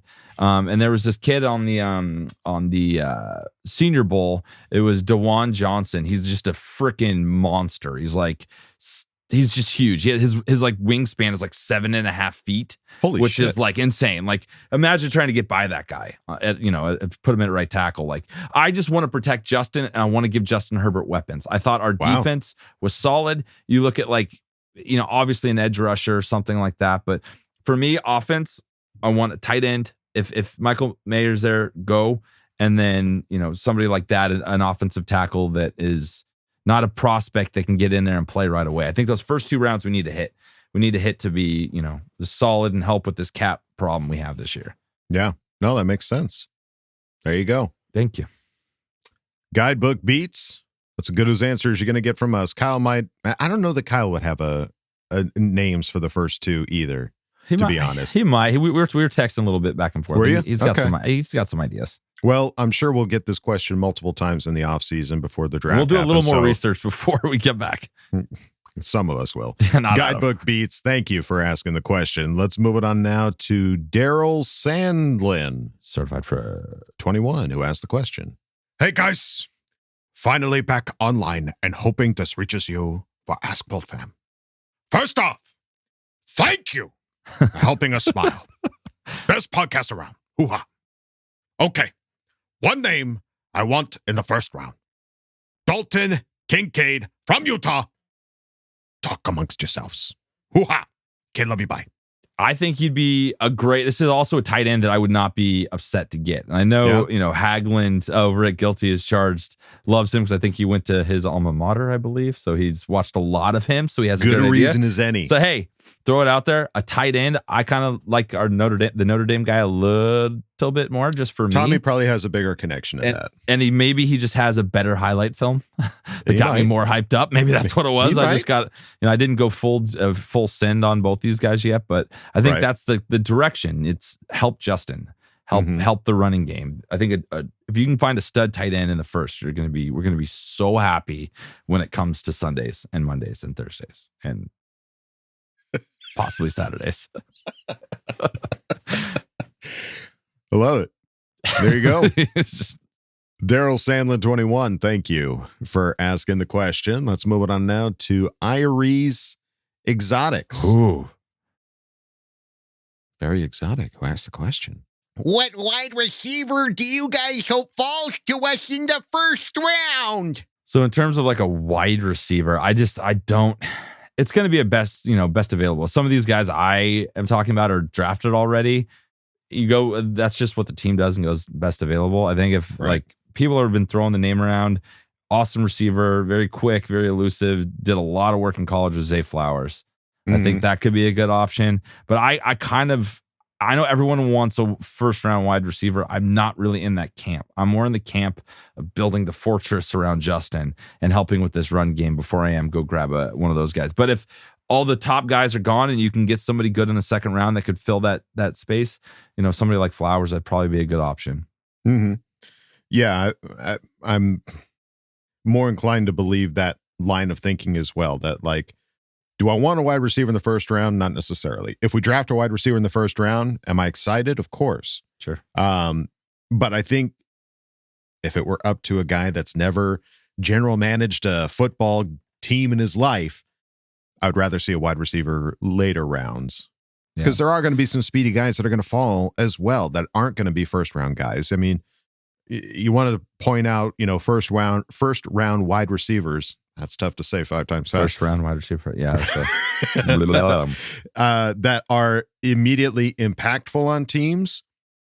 You can say the same thing for, 4th, 5th, and 6th round wide receivers that are amazing and that are playing great games today. So there's a lot of options out there. Yeah. Obviously, you getting somebody in the first round, you're almost guaranteeing that they're going to be impactful off the get-go, but that's not necessarily the case.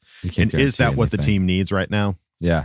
Well, I think even Jason Reed was talking about like how it's kind of thinner this year. And I think, I haven't done a full chunky. There's a lot of wide receivers that went in that first round. Maybe it's not the case this year and some guys fall or they get scooped up early and it's not really an option because those guys are not, there's not a lot of them. Right. And then you're kind of already locked into a 3rd or 4th round wide receiver just by the nature of it all. So that's remember, tight ends are wide receivers too. So that's right. Sometimes they catch balls too. Yeah. And sometimes they're fast. Sometimes. Iries Exotics, thank you. And Certified Fresh, welcome. For asking the question. Let's move on now to Arnie Gordon. Arnie. Who asked the question. What are the odds the team moves on from Allen and Bosa? And who would step in? This is a dumb question, but saying dumb things out loud helps us know how dumb it is. Very good. Very good. All right. So, the odds that the team moves on from Allen and Bosa, Are they there? Sure. Could it happen? Yeah. I don't know. It just doesn't seem likely. It doesn't seem it to me, man. I just don't. I don't. Those are two guys that if people would do anything to get them on their team. More Bosa than Allen, I think, at this point, just because Allen's a bit older. But both these guys would be immediately on another team, or would get somebody would get something for them. And when you see that, you're like, oh shit, we shouldn't have done that. Like it's just not gonna. I just don't see it happening. Yeah. Those are guys you keep on your team because you drafted them, you've had them for a while, you paid them their big contracts, and they're performing. We need them on the field. That's the problem that's why these two names are coming up a lot, is because they didn't play a full season. If they would have played a full season, we probably wouldn't be talking about them because they would have had monster years. Exactly. Who knows? We probably could be playing this weekend. Who knows? Well, and the important thing that Arnie mentions is who would step in. Everybody would just draft somebody. No, it doesn't work like that. Yeah. Yeah. Like, who are you going to get that is going to be as impactful, as powerful, and as multi-talented as some of these guys are, like Keenan Allen and like Joey Bosa? Sure. No. You're not going to get the same return on investment. Like, yes, there's a lot of cap money wrapped up in these two players. I get it. But there's going to be $225 million to spend on a team next year. I'd rather spend big chunks of money on these two guys because you know what you're going to get with these two guys. Yeah. You have no idea what you're going to get from any of the draft class, how well they're going to transition into the NFL. We've seen a lot of guys that have been like, a lot of hype for these guys. They're going to come in, they're going to be big time players. And then you don't hear about them again. Yeah. They go through their rookie contract if they're lucky, and then that's it. That's the end of their career. Well, and there's also the thing of like the injury. Like, these guys are more prone to injury. Any player in the NFL is prone to injury. Any player, yes. So that's a hard one to be like, oh, well, they get injured a lot, so we should probably move on. Like, you could bring in somebody that could get injured and be done for the rest of their career in one game. So it's more about production on the field. And when these two are on the field, they're productive. So they're going to be productive. There's no stupid questions, just stupid people, Arnie. I'm just kidding. I didn't mean that. It's just a phrase I heard. I don't believe that at all. But yes, it's nice to hear dumb stuff out loud. It is. Arnie, thank you. Thank you, for Arnie. Asking the question. Let's move on now to Hawaiian Surfer, who asked the question. Time for a hypothetical, my boys. In order for the Chargers to win the Super Bowl in 2024, you have to do one of the following. Which will you choose? All right, number 1. Razor shave your head and eyebrows for a whole year and get a massive bolt tattooed on the back of your dome. 2, pluck your eyelashes off until you have hairless eyelids and rock some killer mascara. like this for however long it takes for them to, regrow. All right. Or 3, eat a spoonful of your own brown waste every day from April to February until the Chargers take the final kneel down to win it all. Oh man, writing all that down almost made me cleanse my brain with my board wax. All in the good name of fun and our bolts lifting that Lombardi. K, love you. Bye. Brown waste. Every day you eat your own shit. Just a spoonful. You're not eating a whole bowl. Helps the medicine go down. That's helps the victories go down. Helps the knees go down. Knees go down. All of these sound awful. That's the idea, my friend. You have to pick what's the best of the 3 situations. I would hate, I don't know how eyelashes would suck. You have to pluck them every time. That sounds so painful. Yeah. And you have to wear a mask. Because I'm pulling on eyelashes now. It's like, those are secure. This isn't like pulling a loose hair. Those are all in there. That's going to hurt so freaking bad. I'm going to be honest with you, Hawaiian Surfer. I can't eat my own shit. I just can't do it. I won't. Have you tried it? No. Then how can you say you wouldn't like it? Who knows? You're committing to an entire year of eating your own shit. It's impossible. Just a spoonful. Gross. You can wash it down real quick. You just go. Just a spoonful of your own brown waste. Now I'm gonna ixnay that. I think I would look wild wild for an entire year. But if it guaranteed me a Super Bowl win, and like I've said in the past with these hypotheticals, I wouldn't be just doing it for me. I'd be doing it for all Charger fans across the world. Old, young, unborn, dead, all the above. Right. Final answer. Razor, shave your head, eyebrows, and do a bolt tattoo on your head for a year. I could do that. I would have to agree with you. I would say, I mean, I'm a hat guy already. I've shaved my head already, so I know that feeling. Throwing a bolt tattoo on there, yeah, it would hurt, but that's a temporary hurt. Plucking the eyebrows, I feel your eyelashes. God, that sounds so much worse than getting a tattoo. Yeah, you wouldn't have the eyebrow thing is the weird part. That'd be the odd. Yeah, but who cares? Yeah, sure. Yeah, we'll get a sweet tattoo. Who cares? Fine. Yeah, whatever. Yeah. We'll boost our ratings. This is a good hypothetical because these are all terrible ideas. Now, the only thing I would say, and maybe this might change your mind on the brown waist. Okay. So it says a spoonful, go right? ahead. Now, sales pitch me. Spoonful is only in this instance, a unit of measurement, not necessarily the device that has to get the brown waste into you. If it was put into a capsule form per se, something like that's a dried out, that could something that would equal a spoonful. It's like, but it's like, have you ever had fish oil like pills? Oh, sure. And they break in your mouth and you want to die. No, I can't imagine. Yeah, that's happened to me before, and I threw up. That would be every morning for an entire year if that opened. And I have a where if I'm thinking about it too much, I'm not gonna be able to swallow it. That's a terrible way to start your day. If I could go to sleep doing that, then I could just forget about it maybe, but that's just too hard. Can they just find a way to get it in me without me knowing? An IV or something. Oh, there you go. A spoonful of IV of shit going into your veins. Then I just die. I don't get to see the game. Yeah. Wild. I just wanted to throw that out there. I love to see maybe if that changed your mind. Off-season hypotheticals, literally my favorite part of the podcast when we don't have any football to talk about. All right. Hawaiian Surfer, thank you for asking the question. Let's move on now to Athir Kadir, who asked the question. Kadir, I have a great question. Can the Chargers get a first and second round this year if they trade Joey Bosa to free up cap space? Let me hear you, please. FTR. If I want 3 first-round picks and $500 million. Deal or no deal.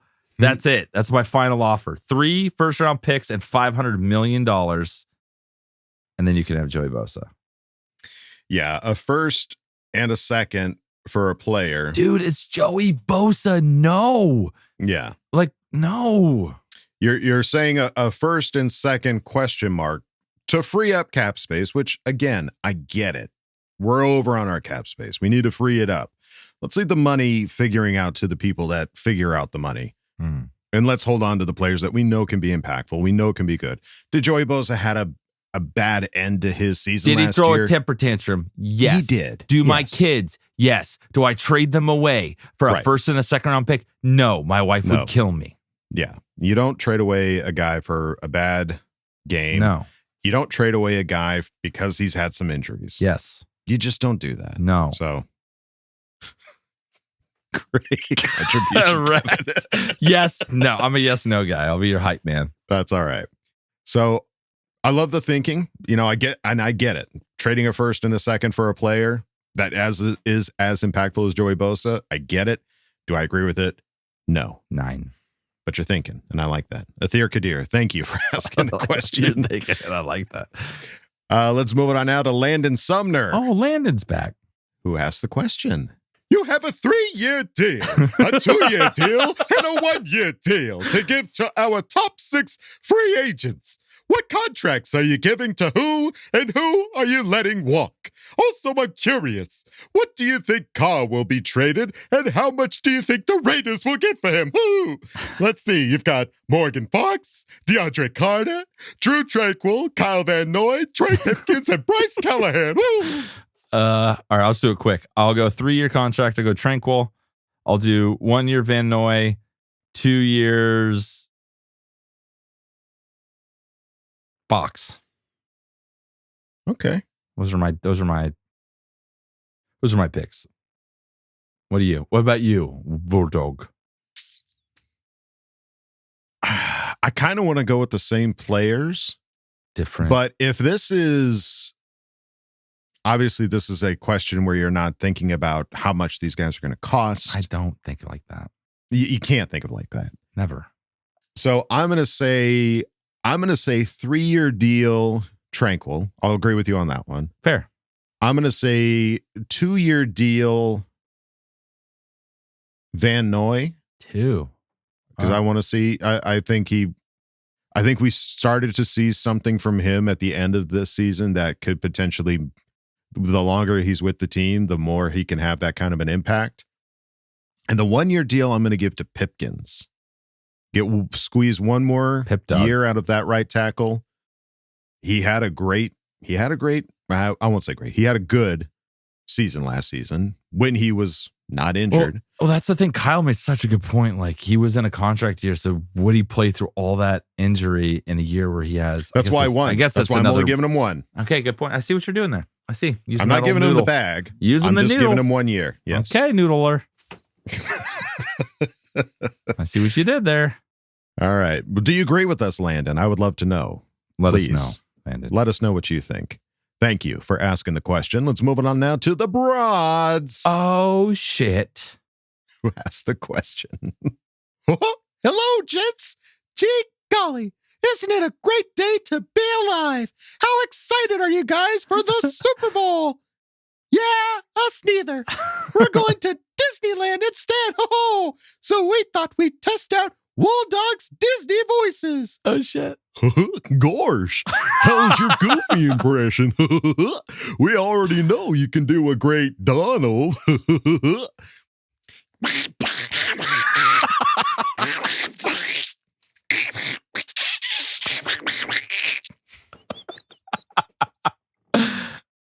Wow, that was amazing. Look, I am technically a Disney character.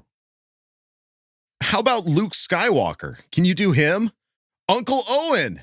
That's something he'd say. But I was going to Tashi Station to pick up some power converters. Okay, we've probably tortured you enough. Our question is this. What are your favorite Disneyland rides, and what Disney character do you each relate to most? You can choose for each other if it's too hard to choose for yourself. Love you, bye, Kay. Dude, your Goofy is... Wow. Well, gosh. It's good. It's good. Maxie. Yeah, that's so fucking good. Holy shit. Awesome. Maxie. That's wow. Okay. If somebody needs a backup, a blindman, but you need a backup voiceover guy. Hey, Disney, we got one for you for Goofy. There's better ones out there. You're being modest. All right, let's look at the questions at hand. Yeah. Favorite Disneyland rides? Jeez. Start off there. I'm old school, dude. My parents took me there all the time. We had like passes forever because we were like an hour and a half away. My mom would literally, don't tell the Poway Unified School District this, but she would check us out on Fridays sometimes with the doctor's appointment. There was no doctor's appointment. We went to Disneyland. So I'm old school. I'm gonna go Matterhorn. Ooh, good choice. I like Matterhorn. Matterhorn's a great choice. And they had the rides where you'd like literally like lean into people. Like they'd be in front of you and it's kind of like... you'd have to like sit between legs and be like, give them a little squeeze with the thighs. Yeah, exactly. I keep them safe. That's right. I'm gonna go Matterhorn. It is the strength of my thighs that will keep you from flying out of this cart. Yeah, for me, I'm old school as well. I do love Pirates of the Caribbean, but for me, it's the Haunted Mansion. I knew you were going to say that. I love the Haunted Mansion. I have that Is this memorized. Room actually stretching? Welcome, foolish mortals, to the Haunted Mansion. I am your host, your ghost host. Yes, I have it memorized. I freaking love it. Oh, sweet. And nothing you can say can change that. I won't try. What do you think Kyle's favorite is? Kyle's favorite. Winnie the Pooh? Splash Mountain? Teacups. Kind of a teacup guy. Dainty with the finger up in the air. Teacup. But don't spin too fast, Kev. You didn't want to go on teacups with me. Slow and steady. Nice and slow, Kev. Okay, I'll tell Mom. Like, shut up, Kyle. We're going fast. Shut up. Shut up, or I'll bring Chucky. Shut up. Yeah. Chucky. All right. And characters. What Disney character do you each relate to the most? It's wild. I know it's such a huge catalog now because I don't think we're just talking like OG Disney cartoon characters. You've got Luke Skywalker and Darth Vader, and let's go like OG like Disneyland characters. Like, okay, I can do that. You're usually the one that's looking for a loophole, going like, I'm gonna pick Denzel Washington because he was in Remember the Titans, and I relate to him the most. Disney, and that was a Disney movie. Yeah, so technically he's a Disney character. I think maybe like a Country Bear Jamboree. Like, ooh, okay, let's have some fun. Very robotic. Have a lot of the same answers over and over again. More of a Country Bear Jamboree, maybe, possibly. Okay. Not a great answer. Wish I had more time to think about it. But what do you got? I would think I probably relate to Goofy more than anybody else. I'm usually the knucklehead that, not a lot going on up here. I could say, honestly, I'd go Mad Hatter. Mad Hatter, I could see that too. I'm a little unhinged. Yeah. I wear a lot of hats. You do. You wear all the hats. I do. I have a pretty good hat collection. Yeah, so you wear them all. I can get behind that. What's Kyle? That's the question. What is Kyle? Dumbo? Drop the O? Final answer.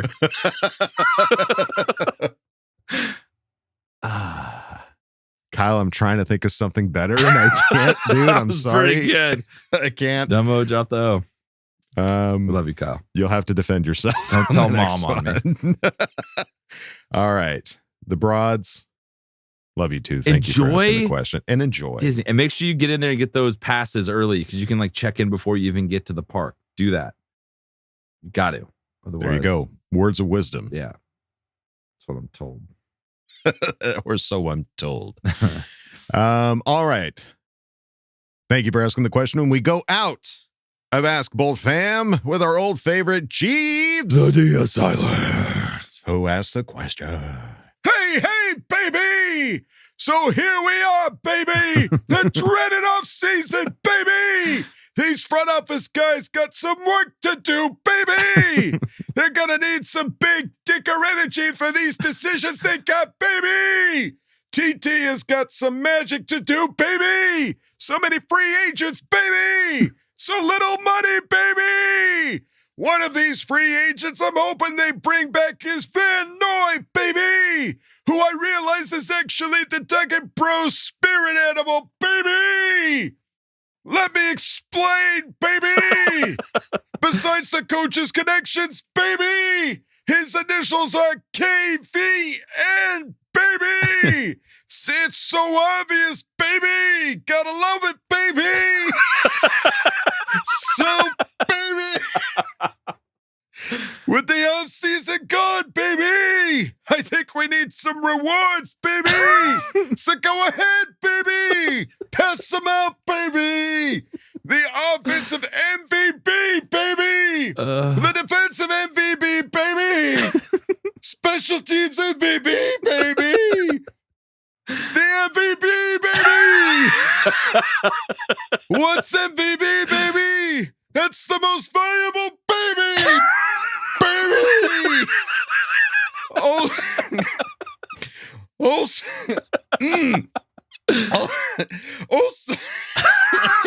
I'm losing it, baby! Also a comeback, baby! Most improved, baby, and make up one, baby! Get those imagination juices flowing, baby! That's all for now, baby! I'll keep this one short, baby! Baby! Bump, baby! Dick out, baby! Oh, yeah! Hit the Raiders, baby! Can't love you, bye, baby! Oh, my God. Good thing I like you, Jeeves. What's the word count on the babies? It's a good thing I like you. So good.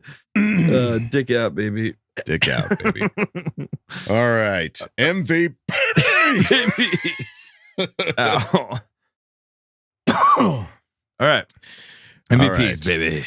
MVBs. MVPs, baby. Let's see. Offensive MVP. Justin Herbert's easy answer. I'm gonna go Sawyer, baby. Without him, we were pretty lucked. You know what I mean? I like it. Yeah. What about your offensive? Back-to-back 20 touchdown I'm glad seasons. you said it. That was my Austin Eckler. That was Austin my Eckler. 2B. Yeah. Yeah. Defensive MVP. Baby. Baby. Defensive. It's so hard because they played pretty well as a unit. Mm-hmm. I'm gonna go with, I don't know, it's hard to do the whole season, but Asante was so freaking rad at the end of there. He had a good season. I don't know, dude. Who do you think the most valuable player is? I would say Khalil Mack. Khalil? He just kind of yeah. He got sacks. He had that one freaking killer takeaway at the Atlanta game where he just ripped the ball out of the guy's hands and just ran it back. I think, and his addition, I mean, what would the season have been if we didn't have him? Because Joey Bosa went down. Yeah. Who's going to be there on that side? Yeah, it wasn't, yeah. Making sacks, making plays. I mean, yes, Kyle Van Noy eventually started doing that and Chris Rumpf, but you don't get that same kind of production without Khalil Mack. I'm giving it Khalil Mack. That's tough. It's just the way Kyle Van Noy also kind of came in and like the way he played. He's the second half of the season MVP because sack every game and all that. So, I'll go Homer on that one. I'll go. That's fine. Kyle Van Noy. I won't fight it. Don't. Special teams MVP. The dick of the kicker, baby. Of course, Dicker the kicker. Yeah.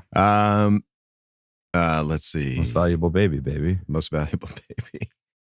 Comeback baby. Comeback baby. Baby, come back. Baby, come back. Baby, come back. Baby, come back. Most valuable comeback. Who came back and was awesome? I'm trying to think. Brain. It's brain. Trey Pipkins. Yeah, comeback player. Let's go, Trey. That's actually a really good poll. I had no confidence in him to start the year. Yeah, none of us did. We were just like, you're going to stick with Trey Pipkins? Trey Pipkins. He came out of nowhere. And he busted his ass, and now they're talking about him being the starting right tackle. So, let's give Trey. Good pull. You might even say the same thing for most improved baby. Yeah, he gets a double baby. Double baby action. Yeah. Twins. And make one up. What would be one that you would make up? Do you have a makeup award you want to hand out to somebody? Most whiny way to end a game, baby. Joey Bosa. Not how I wanted that game to end. The award goes to Joey Bosa. Yeah, that's all I got. God, that's got to be one that we can. I'm trying to think of who else. This is an accolade I want to give out to. Best tweets. Braden Fajoko. Best tweeter. Braden Fajoko. I would I'll give it to this guy because we probably won't see him again next season, but the most valuable fighting through an injury player, Dustin Hopkins. Yeah. I got to give the guy some due. His leg literally fell off and he was kicking. The guy was falling after every kick, and God, how unfair is that for him? I know. My heart breaks for that guy because he's not coming back. I'll go but that he's going to get picked up and he'll have a career somewhere else. Yeah, which is fine. We've got Dicker the kicker, baby. Baby. All right, Jeeves. I think we've handed out all the awards we possibly can. You son of a bitch. Thank son you of a baby for asking the question, and thank you all for asking questions and Ask Boltfam. Made this another 2-hour episode. Well, we did 2 hours. Just you and just I. Just the two of us. We can go 2 hours now. Just the two of us. You and I. Let's get out of here. All right. That's going to do it for us here at Charger Chat. Any final thoughts there, Kev? Anything I forgot to mention? You played well today. Golf. You did well your first day of golfing. Oh, so thank I'm proud you. of you for that. Good work. Yeah, played golf for the very first time today. I hit it straight, and you from what I hear, that's really good. Yep, you hit it straight. You were getting better each swing, and I think you channeled Justin Herbert and did really well. So I'm proud of you. There we go. All right. Yeah. You did good as well. Thank you. All right. Well, that's going to do it for us here at Charger Chat, folks. Don't forget to bolt up because we're ready for any squad, any place. Okay, love you. Bye. Okay, love you. Bye. Ooh. And now, a word from our sponsors. Hats, hats, hats! That's right, it's the grand opening of Wooldog's Mad Hattery. Hats, hats, and more hats! Have you shaved your head and eyebrows, given yourself a Chargers tattoo, and need something to help cover the madness? Put a hat on it! Have you plucked out your eyelashes and need something to draw attention away from your eyes? Put a hat on it! Are you eating brown waste in the hopes that your football team will win a Super Bowl? Well, first, seek medical attention, and then put a hat on it. So come on down to Wooldog's Mad Hattery, where we have a hat for you.